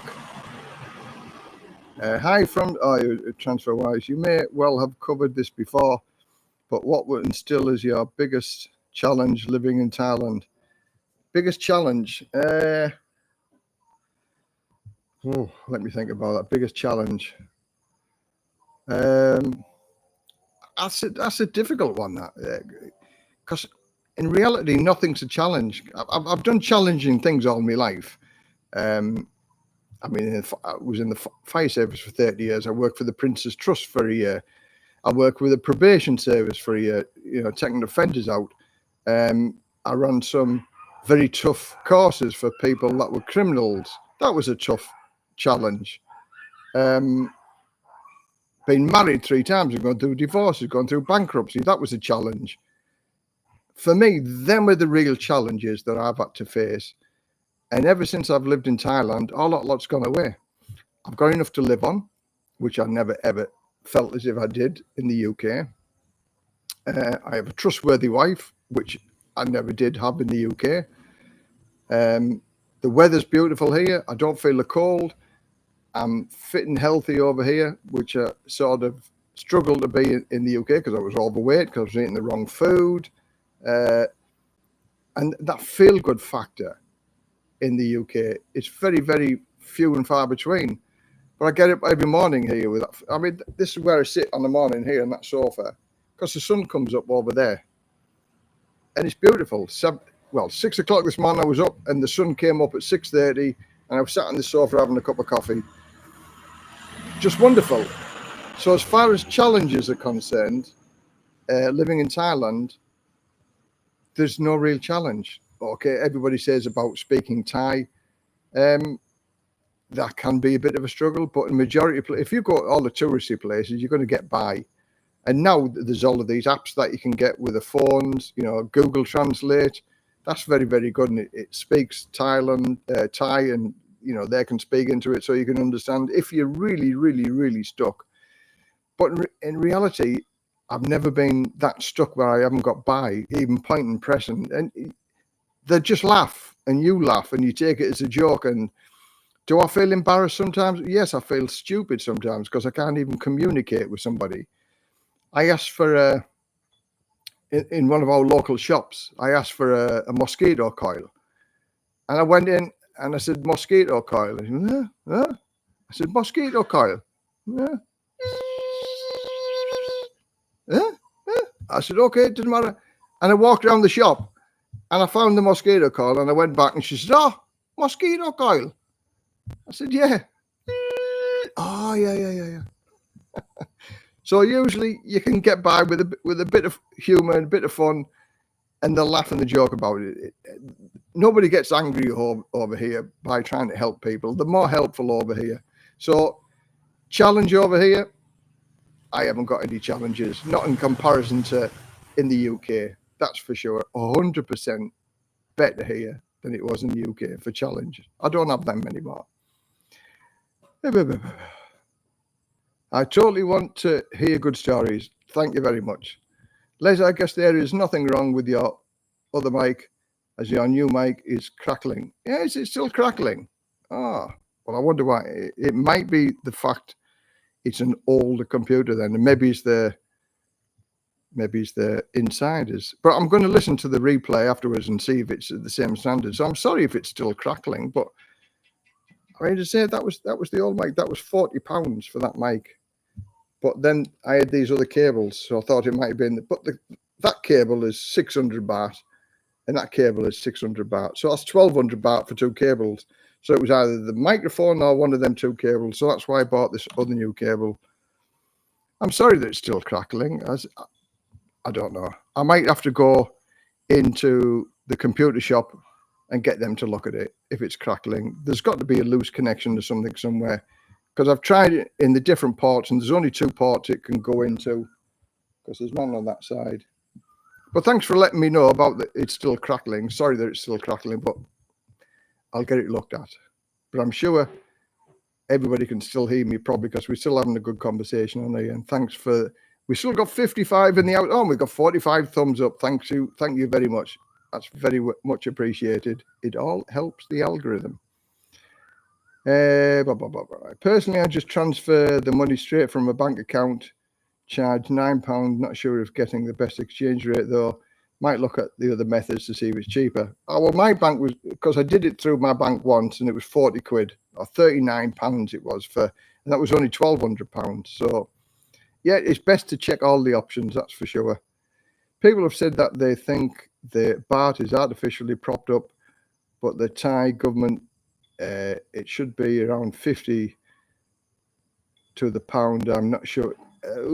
I've heard that. In fact, I follow a little bit of the money markets, and what they said is because the Thai debt is based on the American pound, the American dollar, so they artificially keep it up, which makes their debt lower. You know, the interest payments back and that.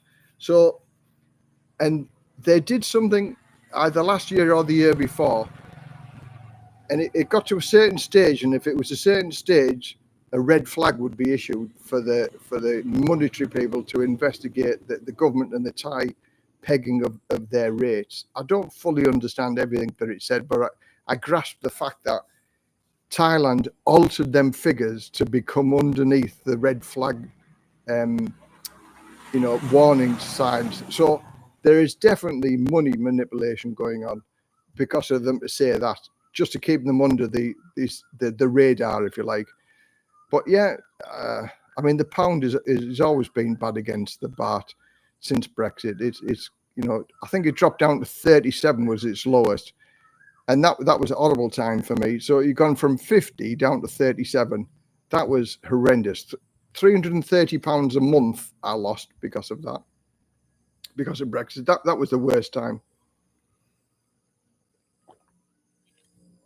And now we're 44.5, I think, or 44.5 baht.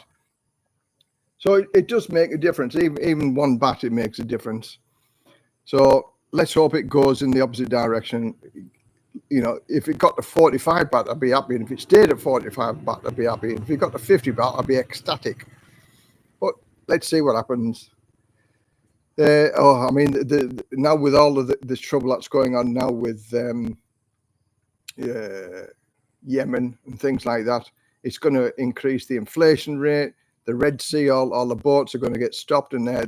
That's creating tension. That's going to put all the food prices up.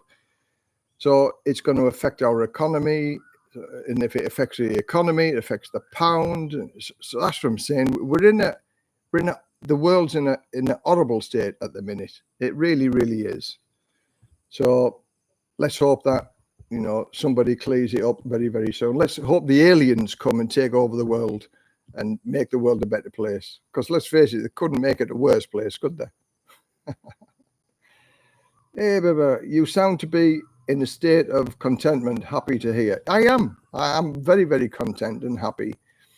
I said, I'm looking forward to, we're going to the wife's farm to go and see her family at the end of this month. February, I don't think we've got much planned in February, but March we're going back to Kokod again. And then we've already sort of pre-booking our holiday in December, because we're going up to a place called Ban Rak Thai, which is as far north in Thailand as you can get. and it's right up in the mountains. There's tea farms up there, and it's like a Chinese village. We're only 1 kilometre away from the Burmese border, Ban Rak Thai, and we're going to stay in houses that are in the tea field. And because it's wintertime, December, on the morning you get all the mist all over the tea farms or the hills and things like that. I can't wait for that. That's going to be wonderful. And it goes down to about 10 degrees on the morning, so it's going to be cold. So that's interesting. Then we're going to go to Pai for Christmas. Then we're going to go to Chiang Mai for New Year, where you let your lanterns off. So even we plan things, far in advance, I think. So you've always got something to look forward to. So yeah, I mean that's just 2 or 3 things that's happening. So that's March and then December. So there's only a few months in between then where we can do things. And then of course I meet some of the subscribers that come here, which is fun. I enjoy doing that because everybody's got a story, and it's good to listen to people. And if I help people along the way, then that's fantastic. So it's good. It's all good. Hi Les, did you buy a vehicle brand new or second hand? Would you trust buying a second-hand car from a Thai-owned independent garage? Yeah, now I've had both. I've had a brand new car. Well, my first car was a second-hand car, which I bought on a rent-to-buy system, and it was from a guy that, funny enough, a foreigner guy who's been here for a number of years, and he did car rentals and motorbike rentals, condo rentals, and things like that. And what it was, I bought it off him on a rent-to-buy agreement. So I rented the car off him for a week, and you have a week, but you have to pay the car rental price, and that gets knocked off the car price if you carry on and buy it. So that gives you a week to go. You can go and get it looked at another garage. You can drive it around and see if you're happy with it. And I was more than happy with it. So I bought it off him over a 3-year period. So there's no finance involved. If I stopped paying the payments, he just repossessed the car. And then once I'd paid the last payment, the car became mine. Okay, the interest is a lot higher than you get at the bank, but as a foreigner, you can't get a loan anyway. So you'd have to get your girlfriend to get the finance deal, and Thai girls don't want to lumber themselves up with finance deals because you might not be here tomorrow. You might run away, you might leave them in debt. So that's why the Thai, unless you're with a long stay partner, they're not going to sign for anything for you at all because you're here today, gone tomorrow. But the second car we bought that brand new, yes. And that was because the APR was 1.79%. So we've got a good deal. We paid for it over 4 years, and it's paid for now. So everything's hunky-dory. Everybody's happy. It's been a wonderful car, and it's never, ever let me down. And I love it. So long-term relationships, go and get a brand new car. But yes, you have to beware of buying a car from a second-hand car dealer because, like I said, they don't have the records on file over here to say if it's been involved in an accident or not. So buyer beware. My friends just bought a truck, and I say to people, never ever buy a truck off a certainly Thai person because the trucks over here are beasted. They are overloaded, overweight, driven very fast, and yeah, it's trucks are terrible over here. And but he bought a truck, and it was off an English guy who used to be an AA patrol driver, so he very well maintained his truck, I should say, and he looked after it. It was only because he had health problems and he had to go back to England. He had to sell a truck to pay for the flight tickets to get back to England and rent a house so he could go and get his medical treatment. So he fell in lucky, and the truck was like pristine. It was absolutely immaculate, well maintained. All the servicing had been done, and he was just lucky. So yes, deals can be got out there, but again, buyer beware. It's not crackling quite as bad as last week. Yeah. Well, I'm a little bit disappointed that it's still crackling. It shouldn't be crackling because it's a new microphone. Anyway, I might go get the 2 new ports put in. It won't be expensive at the shop because it has had a lot of. I mean, this laptop computer here now, it's not my new one. It's me older one, and this one's about 4 years old. So I used to plug the hard drives in. So yeah, that's going to cause a little bit of maybe loose connection. Who knows? I'll go and take it down to Star City next week or next month and get it looked at. But thanks for telling me anyway. I'm sorry if it's crackling and it's putting people off, but I'm sure it's still audible. Strange how the baht stays so high, especially when all the election stuff was going on. Interesting to see what happens if they do the 100,000 baht or 10,000 baht give. I know that's just another, yeah. During the should I? Because again, YouTube don't like certain words and they don't like the C word. So let's say the situation happened all over the world. Not everybody got money from the government. It's like my wife's parents, because they didn't have an app on the phone because they had an old phone, just push button thing, and it didn't have the screen, so they couldn't get the app. They didn't get anything from the government. And then eventually the government said, oh, all the money's gone. So, anybody wants to apply for the money now, we haven't got any, so you're not going to get it. So it was just unreal. When the situation first came out and people were getting 5,000 baht, there was ladies on, oh, look at this, I got this new bag, I got 5,000 baht for this new bag. So it was going to the wrong people, and the poor people who didn't have the app on the phone got nothing. And that was my wife's parents got nothing, and my grandmother got nothing either. So, but again, it's the unjust of it, that the people who have get more and the people who have not are not looked after. Second-hand cars from places here are virtually the same price as new. Yeah, main reason being that they give credit to the people who can't get a new car from a dealership and just take back when default. Yeah, there is a bit of truth in that. I mean, you can pay just as much for a second-hand car for a 3-year-old car. I mean, when I looked at the second-hand cars, my car was 3 years old that I bought, and it was only 100,000 baht cheaper than a brand new car. Yeah, 100,000. Yeah, I paid about 400,000 for it, and it was 523 for a brand new car, and I paid 400,000. So it's 123,000 baht less than a brand new car, and my car was 3 years old.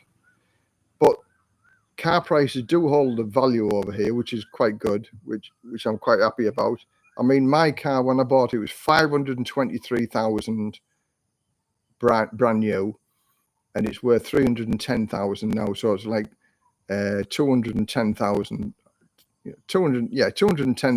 baht depreciation in 4 years. I can live with that, As I say, my next new car is when I get my pension rise when I'm 66, because then I get another 40,000 baht a month, my pension, which I'm looking forward to. I'm not looking forward to get to 66 to get it, but I'm looking forward to having another 40,000 baht a month to play around with. I'm looking for another current bank account in UK, as the Halifax are charging me fees to move money using Western Union and to load my Wise account. They want their slice of their part. Yes, they do. And apparently now, I'm with Barclays Bank.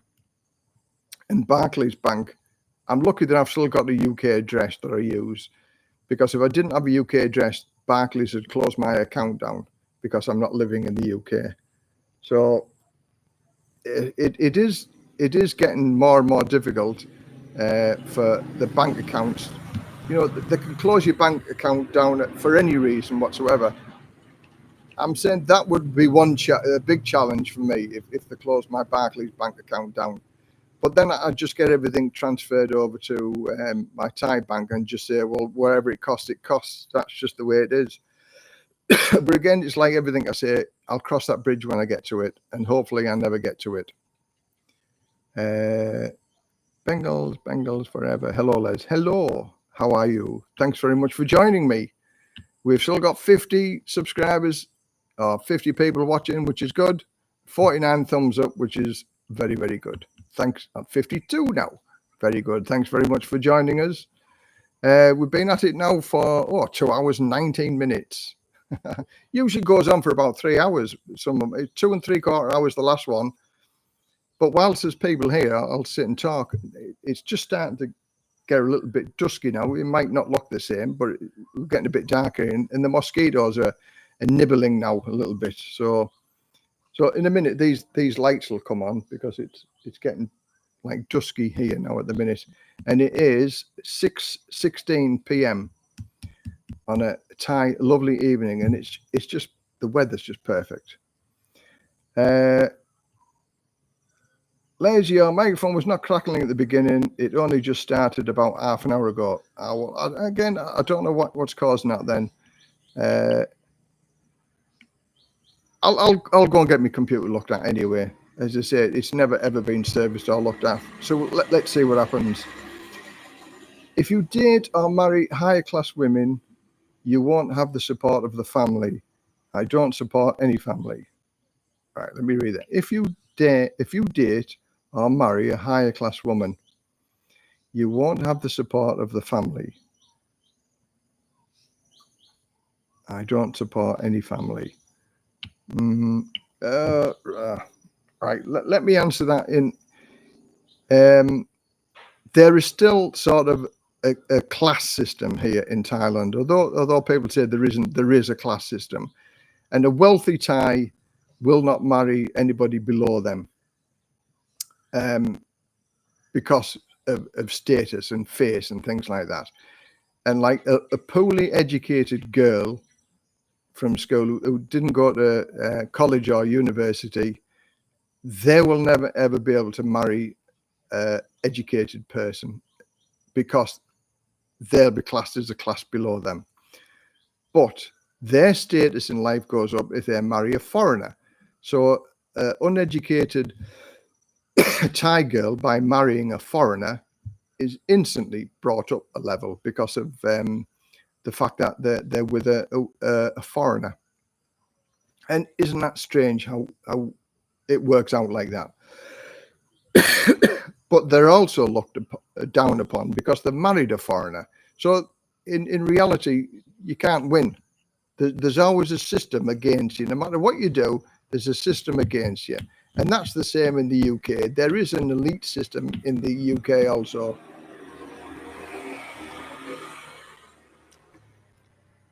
Whereas the working class pay the most for everything else.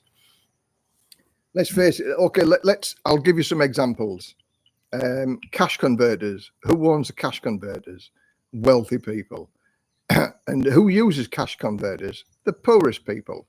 If a wealthy person wants to borrow some money, he gets it at 1 or 2%. If a poor person wants to borrow some money, they'll pay 30 or 40 or instant with probably 100%. So who's trying to help everybody out? It's certainly not the wealthy people, is it? I believe that the poorer people in life should be given a break and given at least a chance to borrow money cheaply to get them out of position. The wealthy people coin it in, and I mean, look at that woman who the PPE scandal. You know, £60 million she made, £60 million on the tragedy that C word or the situation happened, and she made money on it, and is denying I've done nothing wrong. I've done nothing wrong. I only lied to the press. Got 63 million pound. I bought a yacht. Scumbags, absolutely scumbags. And at the minute now, all the government officials, the MPs, have got the snouts in the trough, you know, raping and pillaging the British people for as much money as they can because they know they're out of it. And I'll end that on that note because I don't want to talk bad things about England. But sadly, the poor people, no matter where you are in the countries, in the world, poor people end up paying the most for stuff that they shouldn't have to pay the most. And the wealthy people get away with it scot-free because they can afford to pay for the wealthy lawyers, the wealthy accountants to stop them paying tax. The top 1% of the wealthiest people in the world own 90% of the world's wealth. Crazy. And thank you very much, Mark. £20 super chat. Thank you very much. Much appreciated. Thank you very much. Have a fantastic new year. Thank you very much for the support. It's always welcome. Thank you. All right, let's have a look. Time to go, Les. I'm off to cook a fish pie for my mum, who's 82. Talk to you soon, mate. Thanks very much. Thanks very much, Paul. Say hi to your mum and hope she has a fantastic 2024. Fish pie. Been a long time since I've had a fish pie. Okay. Good afternoon, good night, wherever you are. Thanks very much for spending the time with me on your Sunday afternoon. Did Les'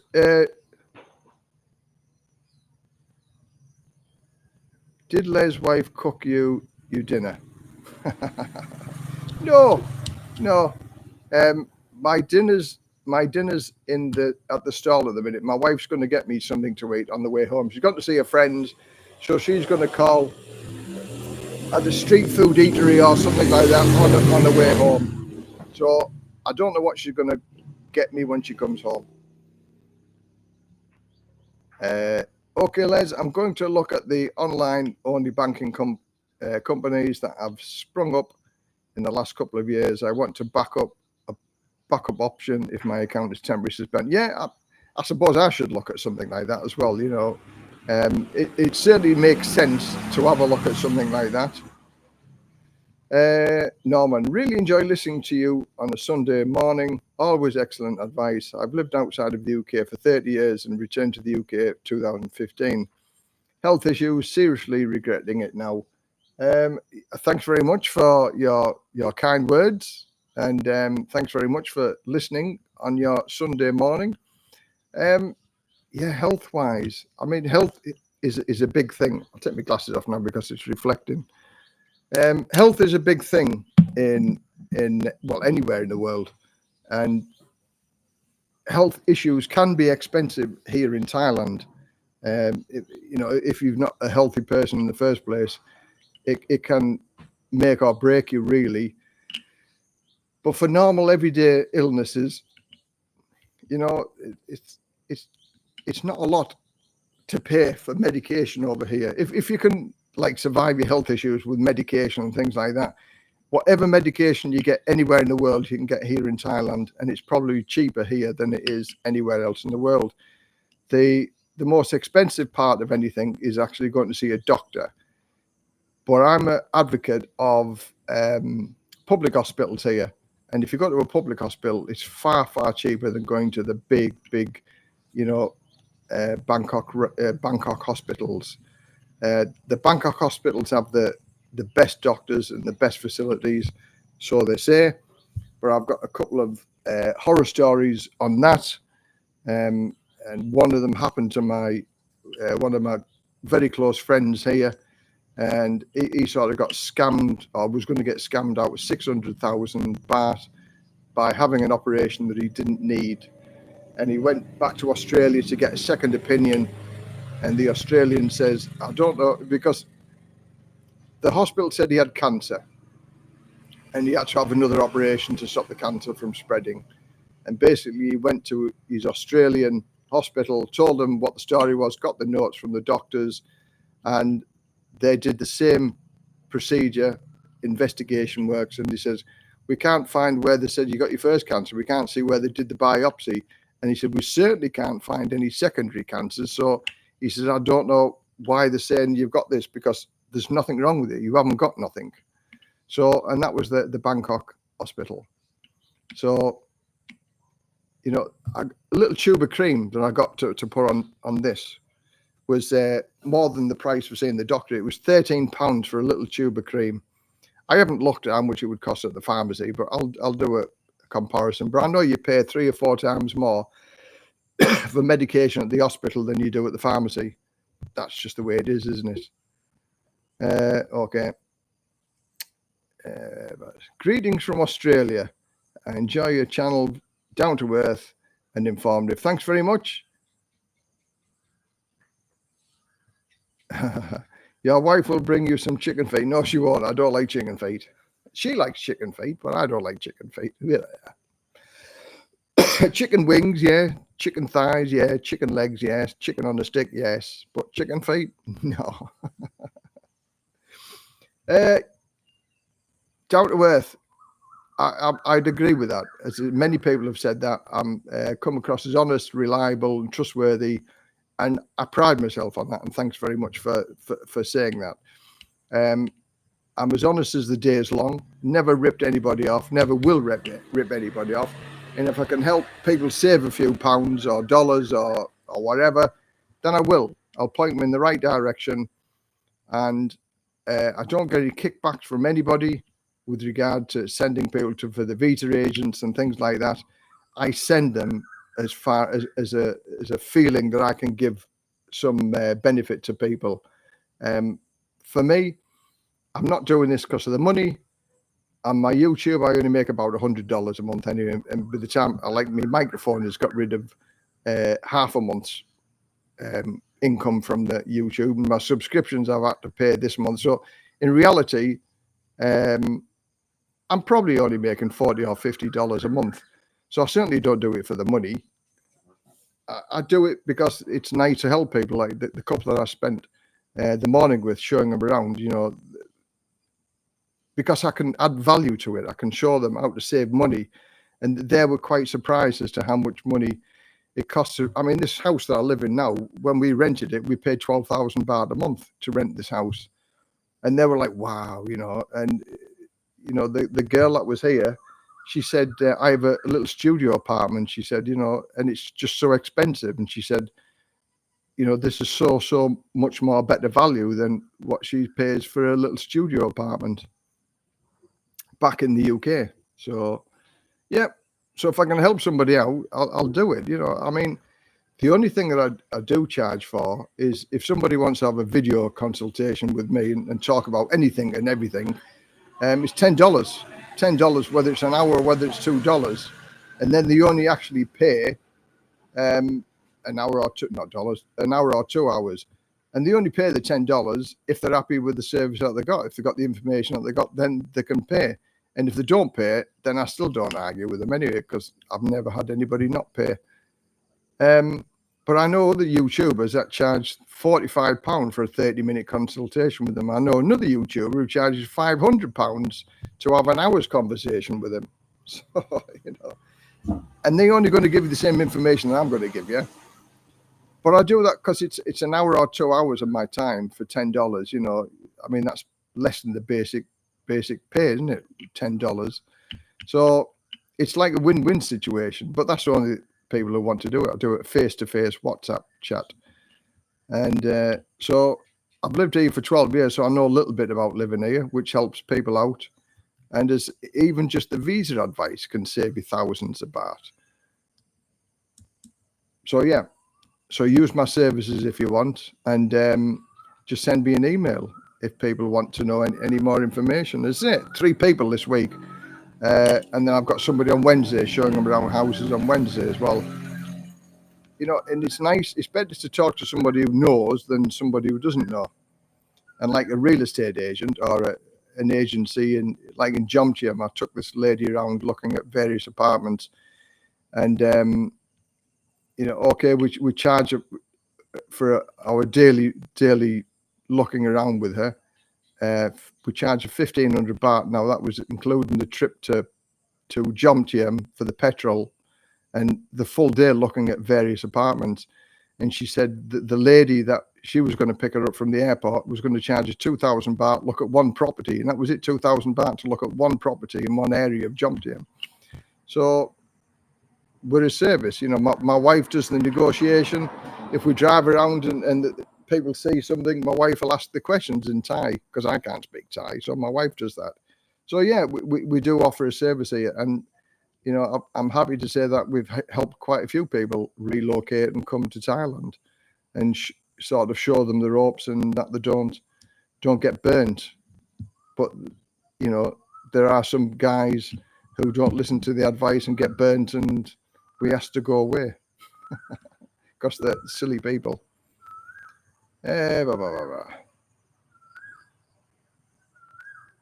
Yes, I'm paying over £1,000 for a studio. Wow. I remember when I went back to the UK for a little while, I was working in Southampton, and I was working as a maintenance manager, looking after 45 properties. And because I was an electrician also in the UK as well as a firefighter, and I had all my electrical qualifications, I was the handyman for a guy that I used to work for in Middlesbrough. We had a number of student properties in Middlesbrough as well. So that's how I got to know him. And we went back to the UK for a little bit, trying to recoup the money that we spent on a 2-year round the world trip.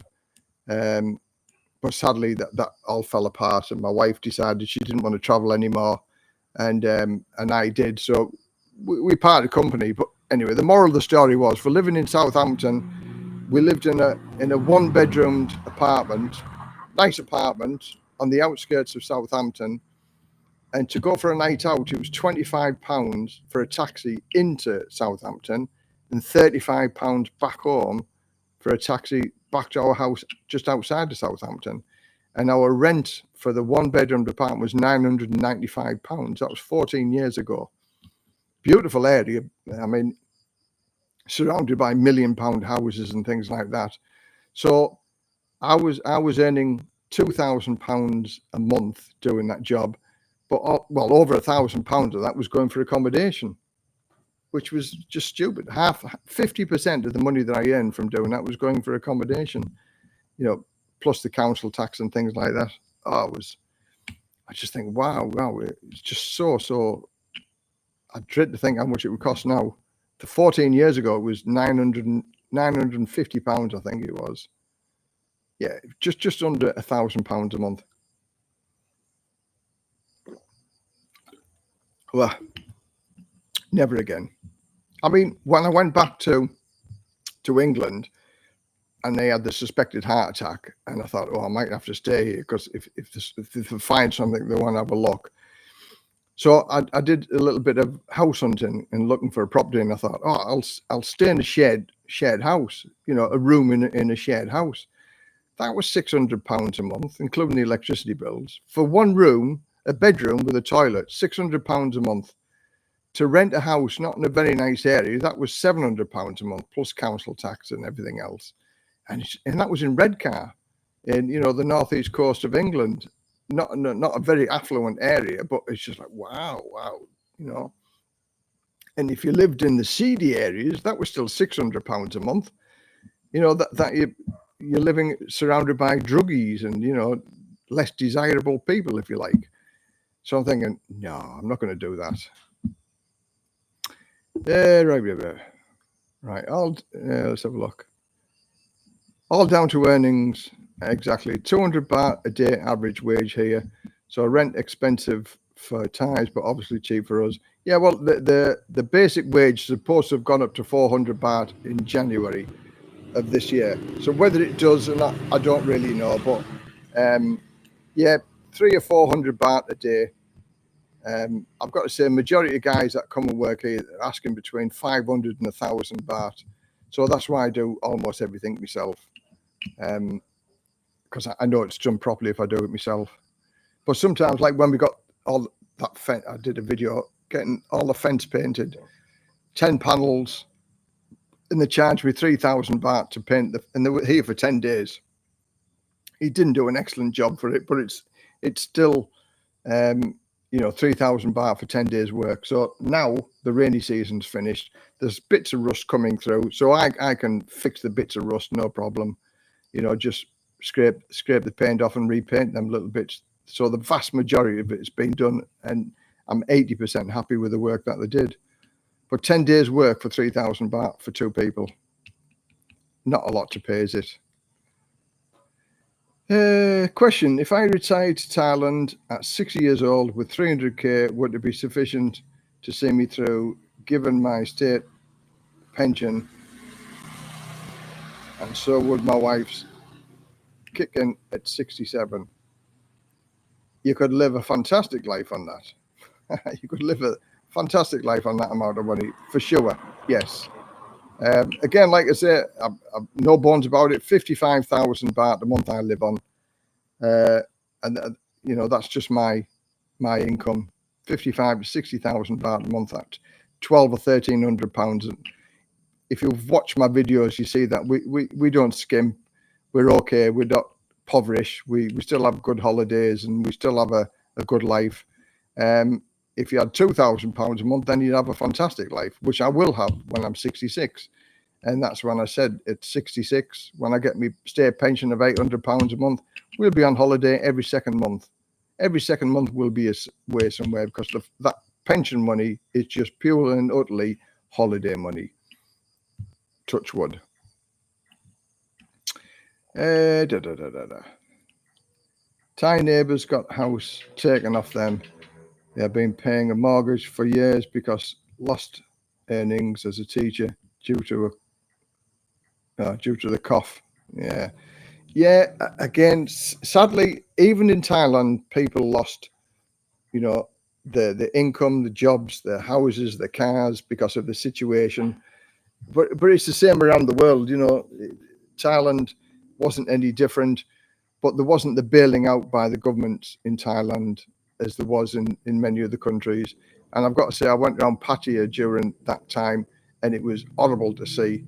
I've never seen homeless people in Pattaya, but there was hundreds of people living in derelict shops and derelict hotels. It was sad to see, but it's sort of bounced back now, and Thailand is improving. And I've got to say, because of the relatively poor people here anyway, and people did help out. And I've got to say, it's a lot of foreigners who helped out as well by donating things and food banks and things like that. So foreigners over here are sort of not praised enough for helping the Thai people, if you like. And now that situation's gone, it's just forgotten about by some of the elite people, if you like. I shall say no more. Because of the cost of living in the US, they are now the new cash kings when retiring to Thailand. They seem to be leaving the US in droves, whereas 20 years ago, they wouldn't travel extensively worldwide. Yes.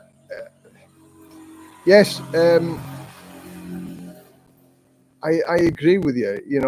I mean, why not? At the end of the day, if America, now I remember everybody wanted to live in America. You have big cars, big houses, big refrigerators, big everything. America was the place to be. I wouldn't think twice about living in America. I think America is probably one of the most dangerous countries in the world to be an American. And the Americans and the British are not very well thought of in the Middle Eastern countries anymore because, of what's going on with the situation. And I just think we're just making life a lot more difficult for us Westerners because, we're being hated amongst the world. Instead of being revered and as everybody wanted to be an American, everybody wants to hate the Americans at the minute, which is crazy. But America, the crime and the drugs and what's going on in America isn't good. Same with everywhere, every Western country in the world. What's gone wrong with the Western countries? With all of what's going on, the troubles that's going on. Where's the way out of all of this lot? Where's all the good times? Where's all the good times gone? Have we had any good times? Certainly in the last 20 years, I think not. Certainly in England, 13 years, we've had 13 years of bloody horrible government. There's nothing good happened. And that's what I'm saying. Where's the good things? And I've got to say, living here in Thailand, everything's good. The cost of living's good. I have a better lifestyle here, friendlier people here, less crime here. So it's all on the positive, and there's very, very, very, very few negatives. So I don't blame anybody for taking the money, grabbing your cash and running. That's what I've done. That's why I live here, because I bet I live a better lifestyle here than I would do in the UK. So, but I'm not knocking the UK. That gave me the opportunity to be able to do what I'm doing. But I'm sad to say that it doesn't give the younger generation the same opportunities it does for me with 0-hour contracts. If you've got a 0-hour contract, you can't get a mortgage, you can't get a loan. There's many things you can't do because you've got a 0-hour contract. Crazy. Anyway, going from that, let's see what else we've got.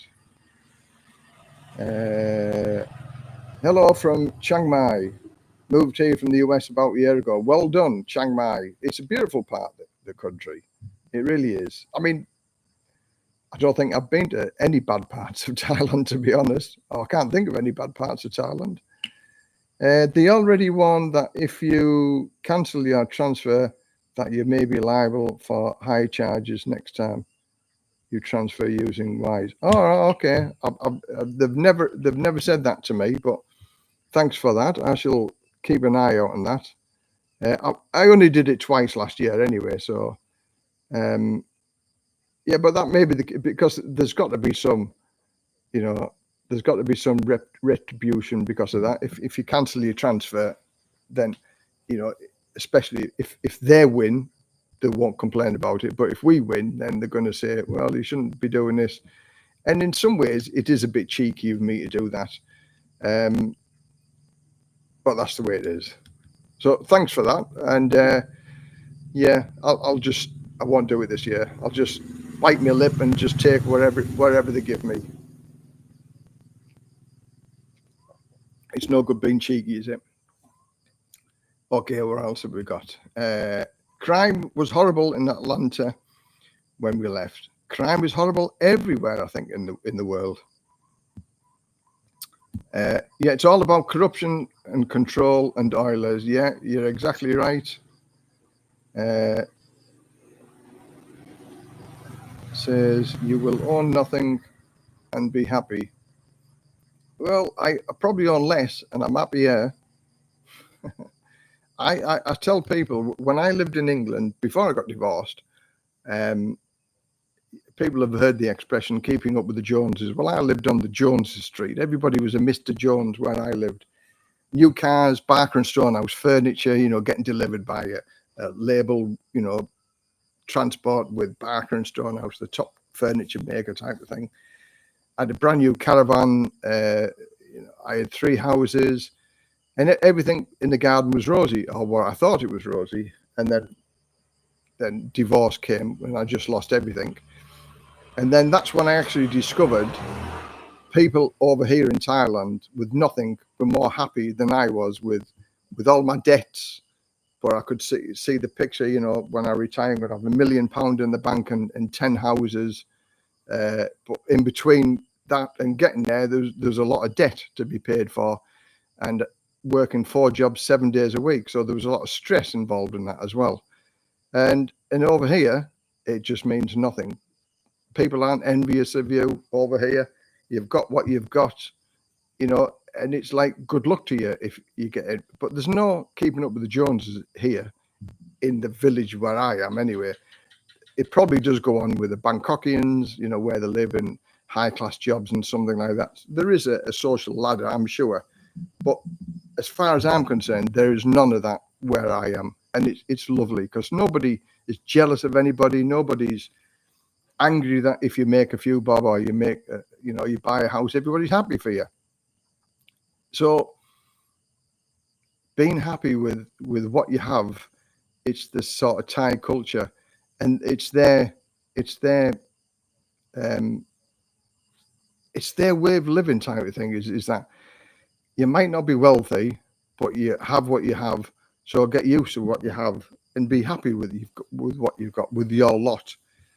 Again, as Ploy's parents aren't very wealthy, but they've got their own farm. They've got 32 rai of land and tractors, and her dad built Ploy's house and Ploy's brother's house. And they live a very, very, very simple life. So simple, it's unbelievable. They still cook with charcoal. They don't have gas. Cook with charcoal. She cooks some lovely food, considering it's just on a wok. The simplistic, more simplistic life that I've ever seen anybody live. But they're happy with that. They laugh, they smile, they joke, and they're happy people.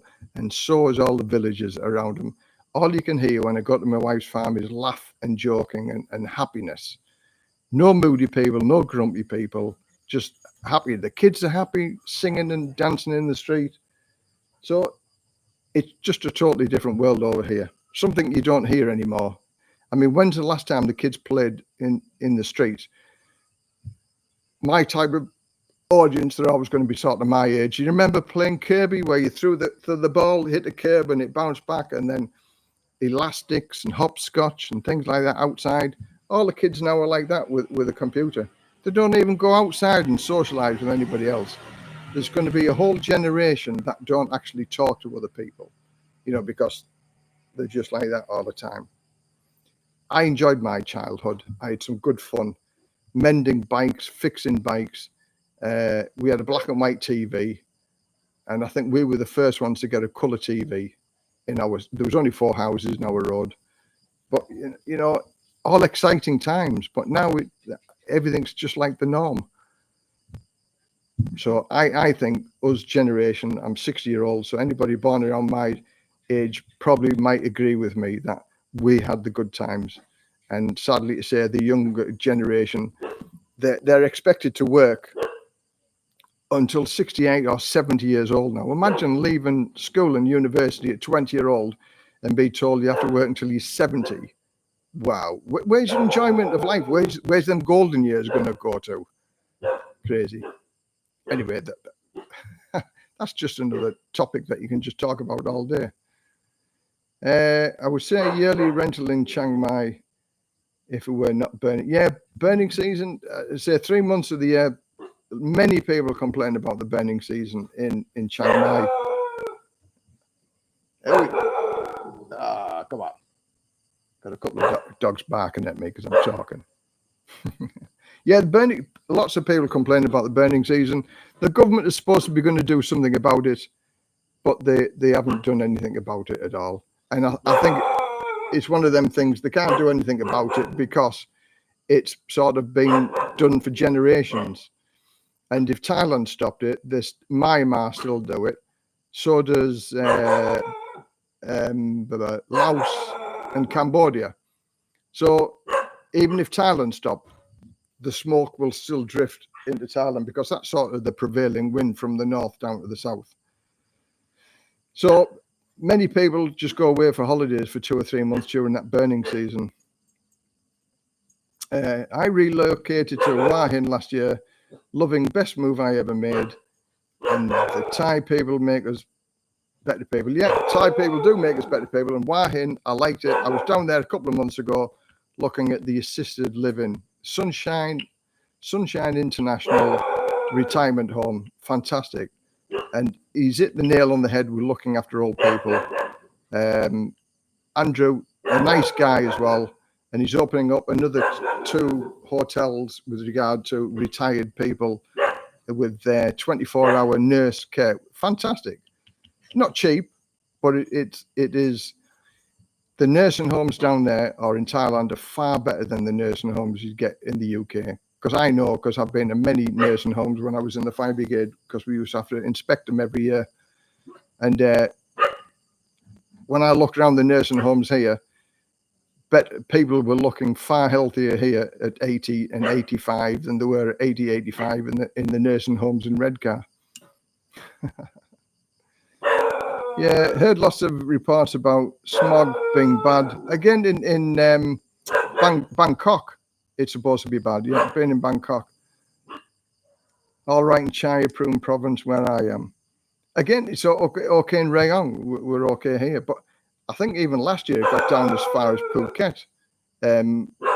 Different wind locations or different wind directions. And it's very rare that it gets down as far as Phuket. But it did. Yeah, most teenagers wouldn't be able to repair a puncture on a bicycle now. Yeah. Oh, that was so much fun, getting your tire levers and taking them off and fixing a puncture, with your glue and your little piece of sandpaper. Yeah, and you were so made up that when you pumped your tire up, it never went down. It's just brilliant. I mean, the satisfaction you used to get fixing a puncture. Again, kids don't do that nowadays. Like if I get a puncture on my motorbike here, I get a new inner tube. I don't even ask them to repair. I know they repair them, and the people that want a second-hand inner tube, the inner tubes. So in reality, they're getting a free inner tube off me. But a new inner tube for my motorbike tire, if I get a puncture, it's 120 baht for the front and 150 baht for the back, because it's more work to take the back wheel off than it is for the front. So 120 baht, £3. You know, you'd pay more than £3 for the tube in the UK. So we never worry if you get a puncture here. Anything that gets fixed here is so cheap to get done. It's brilliant. Even getting the cars fixed, something like that, it's not expensive. I remember those days, stripping out bikes down on bare bones, and on a long ride, wouldn't have spanners and a puncture repair kit on me. Yeah, and remember the batteries as well, the big square batteries that you used to get and put it in, and yeah. And the dynamos. Did you ever have a dynamo for the bikes? You know, repairing a chain, putting a chain on. You know, so we had a scrapyard around the corner from us, and because I live in a poor area, we used to nip over the wall in the scrapyard and take a bike frame and bike wheels and tires, things like that. You know, as a kid, you know, and that was like fun. The guys knew what we were doing; they knew exactly where the bikes were. But it was sort of, we were a couple of cheeky kids, and like, you know, and they shouted at us and, oh, you get over here. But a bike frame and a bike wheel means nothing to a scrap man. And I also remember we used to go around collecting rags on the weekend just to earn a little bit of extra money. Collecting rags and weighing the rags and cloths in for cottons and wools and things like that. You know, and the 10 bob note, we used to get a 10 bob note because the 10 bob note was big, and it's like, wow, look at that. And you get the big piece of paper, which is all handwritten, you know. Oh, it's yeah. Hello, Ploy. Yeah, my wife's just come in now, so good. I wonder if she's brought me any lunch or any dinner, and I hope it's not chicken feet. So yeah, as a kid growing up, fantastic. You know, kids don't know what they've missed. You know, like the guy said about, you know, they wouldn't even know how to fix a puncture nowadays. Yeah, Soup Dragon wouldn't even know how to fix a puncture. Bare bones and puncture, yeah. Your childhood sounds similar to mine. Just glad my son, who's 27, got a good job and a good pension plan like mine, and plays hockey. Yeah, good. As I said, it's just nice. You know, our lives were maybe it's harder than the kids now, but I think it was better. And I just think the youth of today have got a lot of problems ahead. And sadly, it isn't going to be easy for them when they're, I mean, I remember as a young person, 65, and you retired at 65, and now it's like 66 when I get my pension, and that's very soon. It's going up to 67, and I've heard 68, and it won't be long before you're 70, because okay, people live longer, but imagine retiring at 70 years old. What are you going to do at 70? Because health-wise, doesn't matter how much longer people live for, they're always going to suffer from health issues. Excuse me. So you cannot do the things a 50-year-old can do at 70. It's impossible. So my mind is that, you know, the government of the world want you to work, and then the day after you retire, die, and then that's great. That's a perfect. We've taken all of his best years from him, and we've given him nothing in return. What a sad world that is, isn't it? But can anybody see any future? Anybody see any bright spots? Any?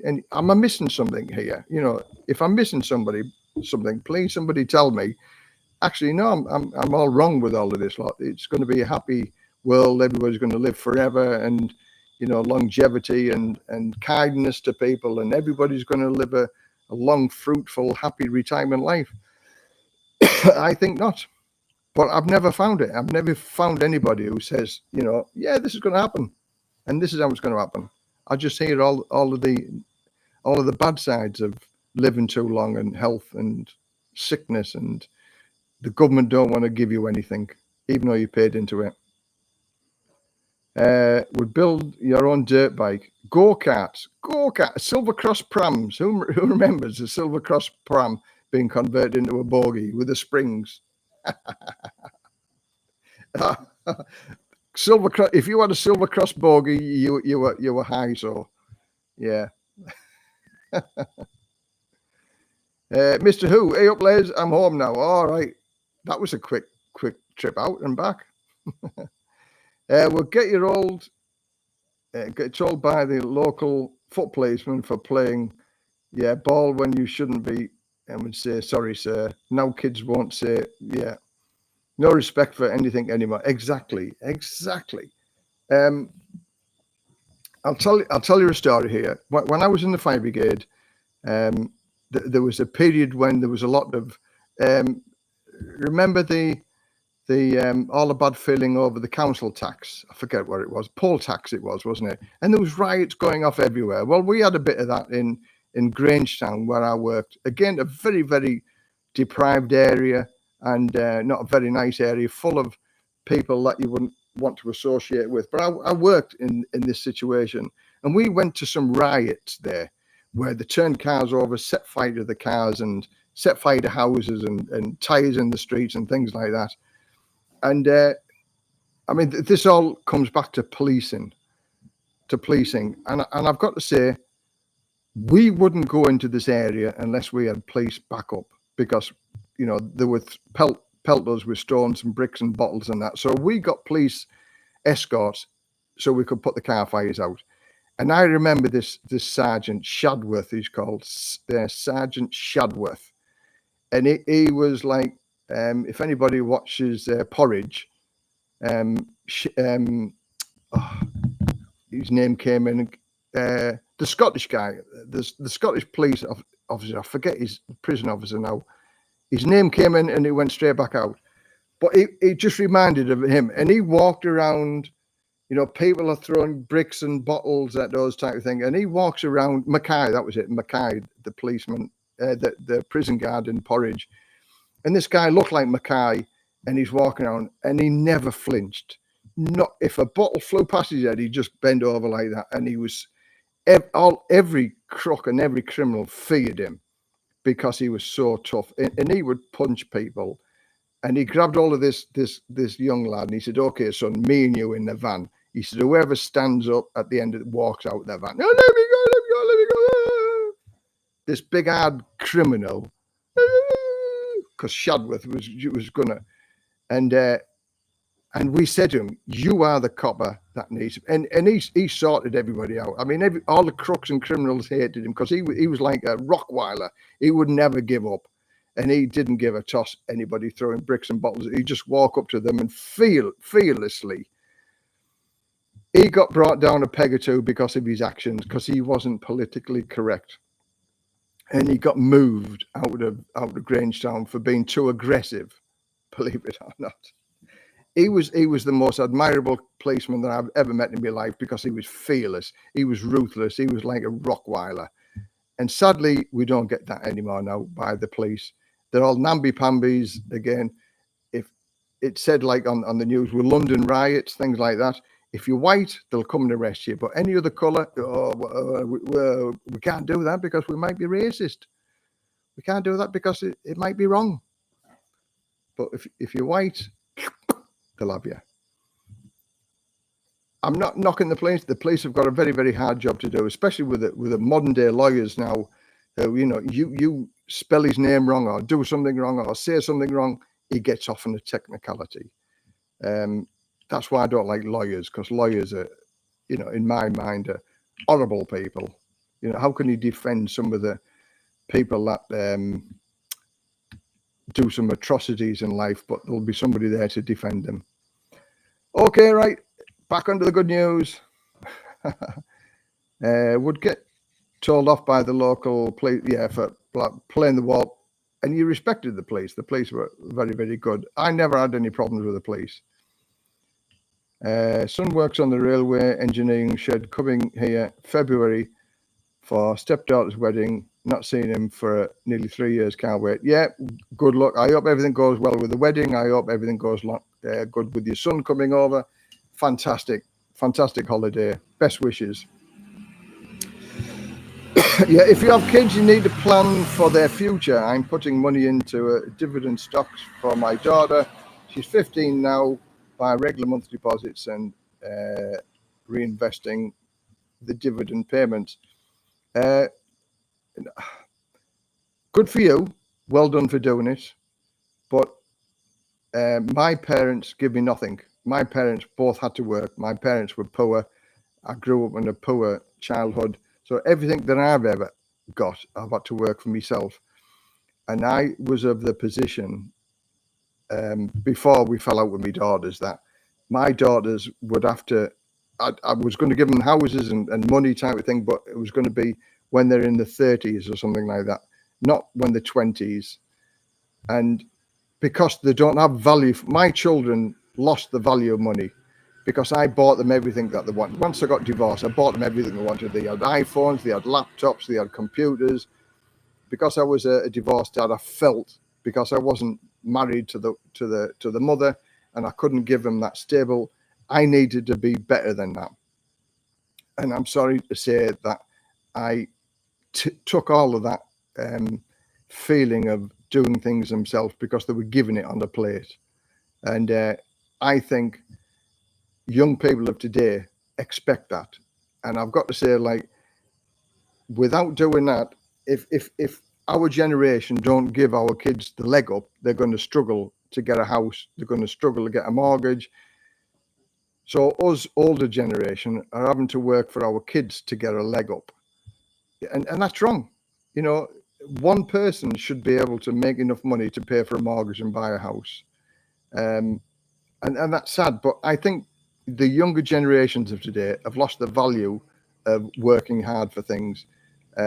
I know everything that I bought. Nobody's ever given me anything for nothing. I've had to work hard and get things and do things myself. And I know the value of money. My kids never did. And my kids, up until 3 or 4 years ago, still wasted money left, right, and centre because they don't have any value for money. And I think that's what the younger generation expect everything. I know that the kids that I taught on the Prince's Trust believes that you don't work at the bottom and work your way up. You should be getting paid top dollar, even though you don't have the skills, qualifications, or education. Why should I work for like £10 an hour when he's getting £20 an hour? It's because he's been here 5 years longer than you. Yeah, but I'm doing the same job. I should be paid the same amount of money as him or her. So that's only my mind of thinking. You know, our younger generation have lost the value for money, and we should redress that balance. Is that nothing comes for nothing? I mean, let's face it, you've worked hard all of your life to provide them with an income and provide them with a leg up. And I take my hat off to you for doing that. But will that make them better people? I hope so. But our younger generation certainly need to learn a few manners with regard to wealth and money and being grateful and thankful for that.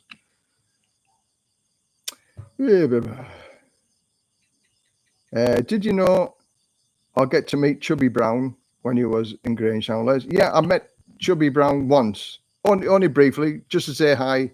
Hi, Chubby. You know, it was at a gig that we went to with the fire brigade. And so I didn't speak to him personally, but I knew some of his family. Yeah, some of his relations. I met them, and they said he was a great guy, and he certainly made us laugh. Policing went downhill when they started recruiting graduates over the X-Force. Yeah, it's the same. It's the same with the fire brigade as well. That went downhill once they started saying they wanted better educated firefighters. I've got to say, and I agree with it. I'm not a clever person. I never went to university. I never went to college. I'm just a normal. My spelling's atrocious. My writing's atrocious. I'm not good at everything, but I am good at some things. And like everybody's good at something. And I've got to say that when the fire brigade wanted academically qualified people, that's for me, that's when the fire brigade went downhill, because I'm a practical guy. I can look at something and I can find a solution, and I've always got a way of fixing things. I look at things differently. I look at things outside of a box. But a very, very academically clever person sort of sometimes can't think outside the box. If it's not A, B, C in the book that I've just read, then it can't be fixed. He doesn't think outside of the box. Well, what if we do this? What if we do that? What if we do the other? And that proved within 5 or 10 years of doing that, they wanted the academically qualified people to shoot up the ladder and get promoted. But in reality, these people are going to be in charge of the other people at the sharp end fighting fires. And if they haven't, ground the teeth in firefighting and done all of that lot and been in control of various incidents, where for me to become an officer, it took me 20 years before I actually went up I only went up one ladder, one step in the promotion. For 20 years, I was an operational fighter. So I've dealt with all of these problems. So I had a good grounding. Some of these academically qualified people were promoted to like station manager within 5 years of actually joining the fire brigade. They haven't got the experience. Anyway, that's a whole new story. But again, clever people, and again, like the elite who are in charge of everybody, they're telling everybody this is how we should live life. This is how we should do it. They have no clue themselves, and it's been shown that our government, they're the wrong people in charge of everybody else. They have no idea. But again, that's. I digress. No bad news today, only good news. Yeah, my father built a go-kart. Yeah, go-karts are fantastic things. Pram with go-kart, yeah, memories. Volleyball. Did you used to play volleyball? Wally and Kirby.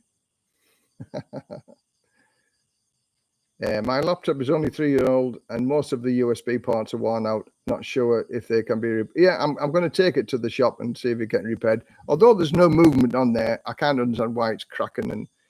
But that's the only thing I can think of, because it's plugged directly into a USB port, and it's a brand new microphone, brand new cables, so it shouldn't be crackling. Anyway, we'll find out next month. All shall be revealed. Yeah, kids nowadays will have to work into their 70s, Les. If they don't, plans now. My daughter knows the value of money. Good. Glad to hear that. I'm working class, but I'm damn sure my child won't be working into her 70s. Yeah.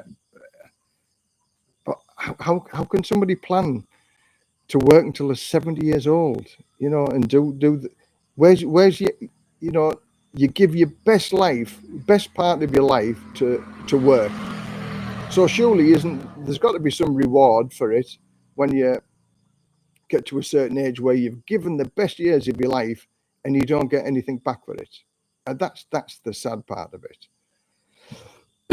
And many people don't even have a pension plan, and just relying on state pension, that's never ever gonna, the UK state pension is the worst pension out of all the European Union at £800 a month. I know some Swedish and Finnish people are on £2,500, £3,000 a month on their pension. They'll live a blooming good life over here on that.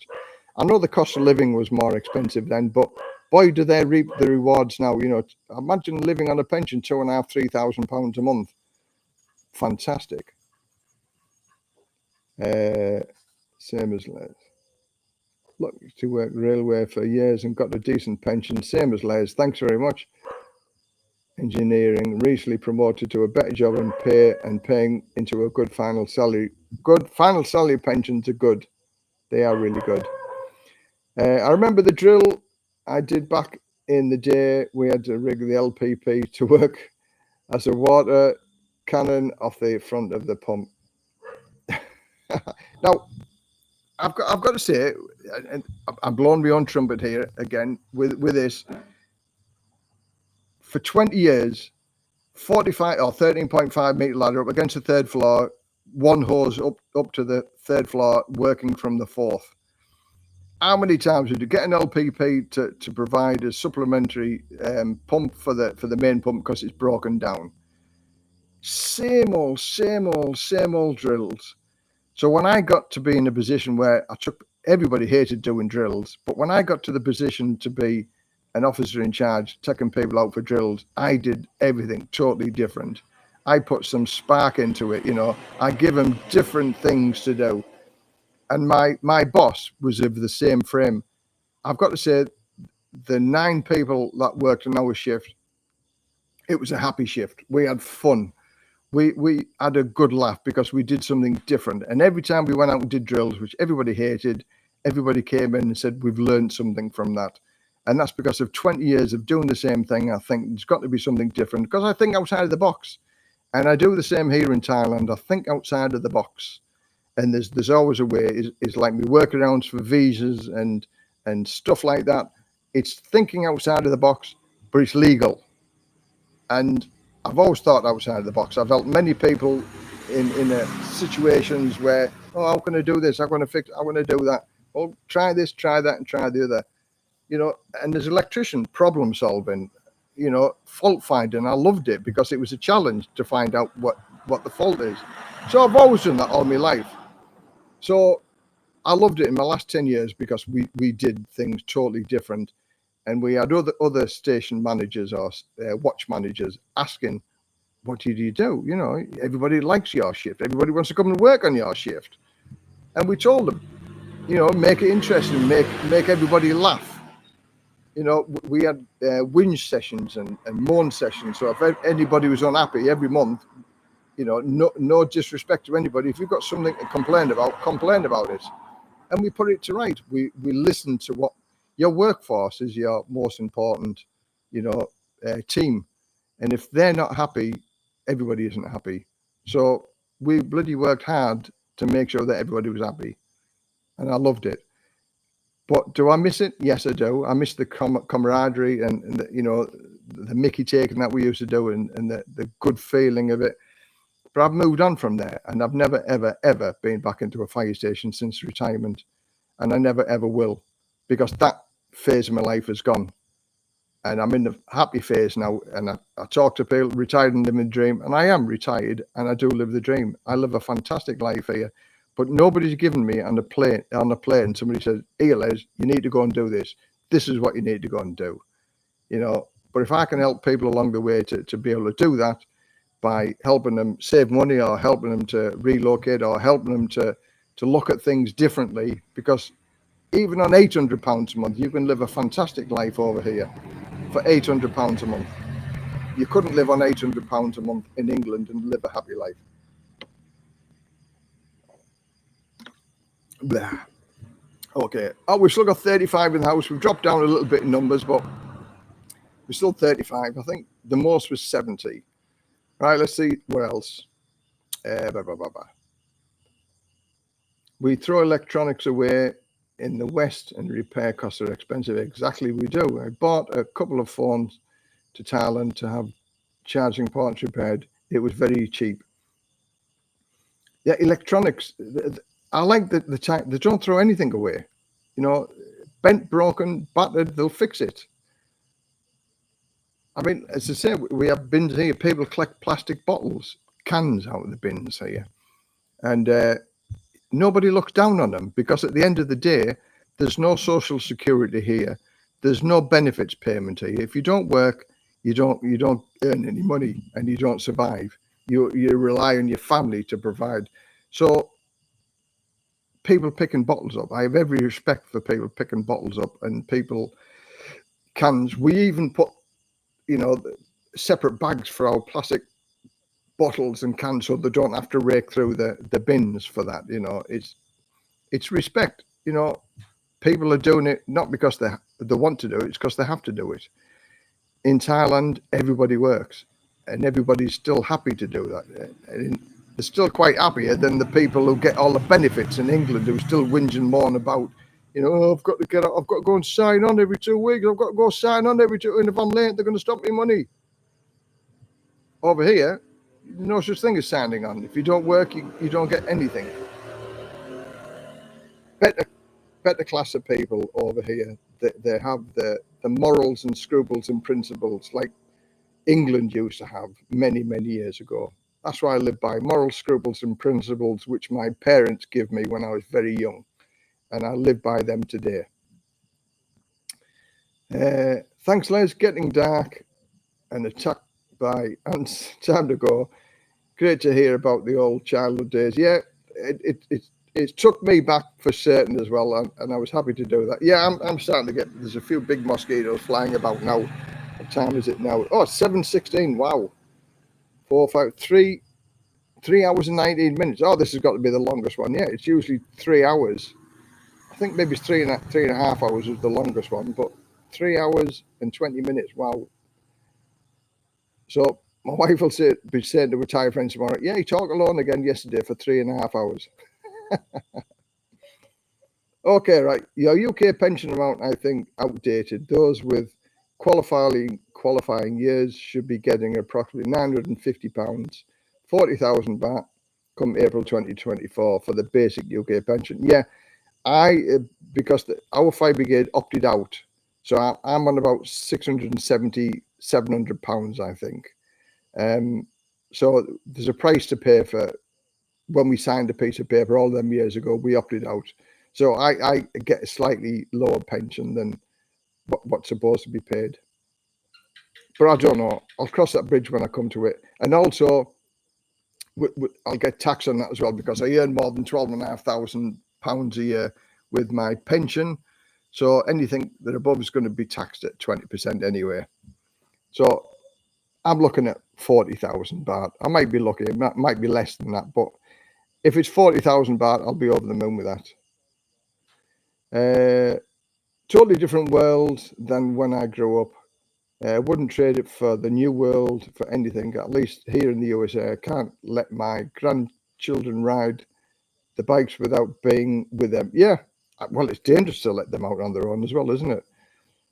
But again, my dad used to, because he grew up in the country, and they used to catch rabbits, and he used to work on the fields and the farms and go newting and catching frogs and things like that. So he took me all over the country he relived his childhood as well when he was young. So again, same thing, we used to go newting, collecting newts from the beck, raiding the apple trees, stealing apples and stealing eggs from the allotments. As a kid, I was no particularly angel, but I never did anything bad. I mean, the worst things I did was stealing apples and eggs. What do people do now? Stealing everything. Mass gangs of people going in to steal things from shops. Never ever did that. Yeah, we had 2 shifts on the railway. A shift at fun, and all the apprenticeships would tell us how bad it was on the other shift. Yeah, a happy workforce. It doesn't take much. A good manager will keep his staff. A bad manager will lose everybody, and they'll lose the will for people to do anything. I've got to say, we were always good, and I pride myself on that, because we had a laugh at work. And some of the gaffers above us didn't like it, because we had they think we should all be miserable and stand to. We had one gaffer when he used to come and visit us. We all had to parade in shirt and ties and things like that. And in the olden days, that was accepted, because it was a rank thing, and it was done in the olden days. But just before I left, even our chief fire officer, everybody used to call him Sir, but he said, no, my name's John. Everybody calls me John. John Doyle, his name was. So even on the fire ground, that's when we call him chief, and that's when we call him Sir. But any other time, it's John. Called me in the office a few times, and I was quite surprised he actually knew my name. He was a chief fire officer, and come in, Les, come and sit. I'm thinking, how does he know my name? So respect, that's all gone out the window now. The respect for senior management, senior officers, and things like that. Will it ever come back? I don't think so.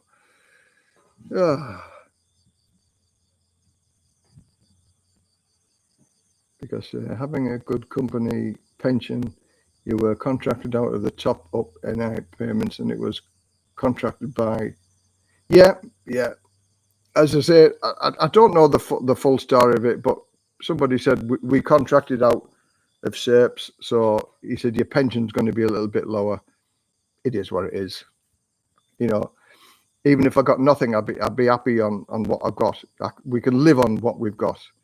But when all said and done, we'd all like a little bit more, wouldn't we? So I'm happy to, you know, if the government are going to give me a little bit more, even though they're going to freeze it, because I live in Thailand. If I lived in the Philippines or Turkey or back in the UK, I'd get the rise every year. It is what it is. Never mind. Did you call Apple rating scrumping?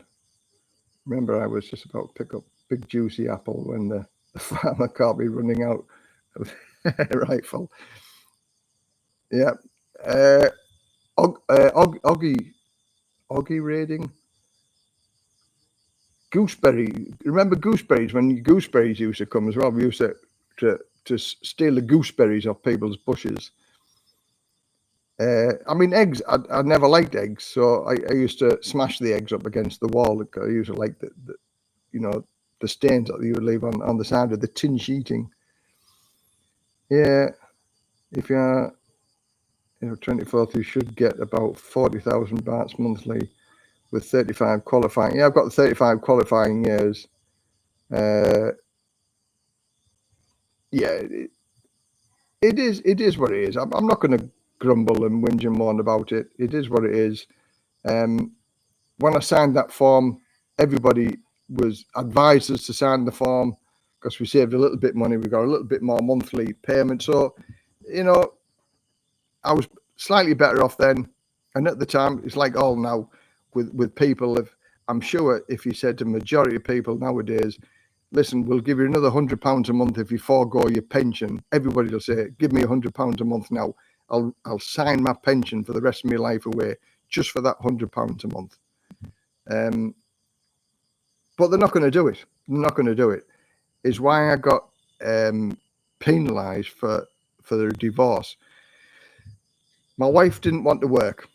So because she didn't want to work, I worked more jobs so she could stay at home, look after the kids. Because my wife didn't work for 5 years, the court said, because your wife didn't contribute towards her pension, so therefore we're going to, you know, take money off you to compensate that your wife has never been able to contribute to her own pension when she retires. And I'm thinking, well, she didn't want to work. I said, I worked more so she didn't have to work. Yeah, but he said, he said, your wife became a homemaker, so therefore she didn't make any contributions to her pension. So we're going to take, you know, a set amount of money off you to compensate for that. So you just can't win, can you? I give her what she wanted. She didn't want to work, so I worked more, but I still paid for it in the end. So I paid twice. Anyway, that's that. Anyway, 3 hours, 27 minutes. I'm going to call that an end of the day now because there's a few little nibblies nibbling my feet now and my legs, and I'm going to go because the mosquitoes are having a field day, I think. So thank you very much for all those people who looked at the channel, made the comments, and thank you very, very much for the super chats anybody made. Much appreciated, and thanks very much for taking part in this. It was sort of a last minute thing, but it's been good. It's like 3.5 hours long from people being on here. It shows that as an interest. I love doing the live stream. So again, if people got any questions, email me and ask any questions that you want. And I say we'll do another one in a couple of weeks' time or so. I'm sorry that the microphone is still scratchy. I'm going to listen to the live stream replay and seeing how bad it is, and I'll do a recording of it, and I'll take it to the tech guys in the computer shops, and hopefully they'll be able to come up with a solution for it. So thanks very much for persisting with all of this lot, and have a good week. Enjoy life, and from Les, retired and living the dream. Bye for now.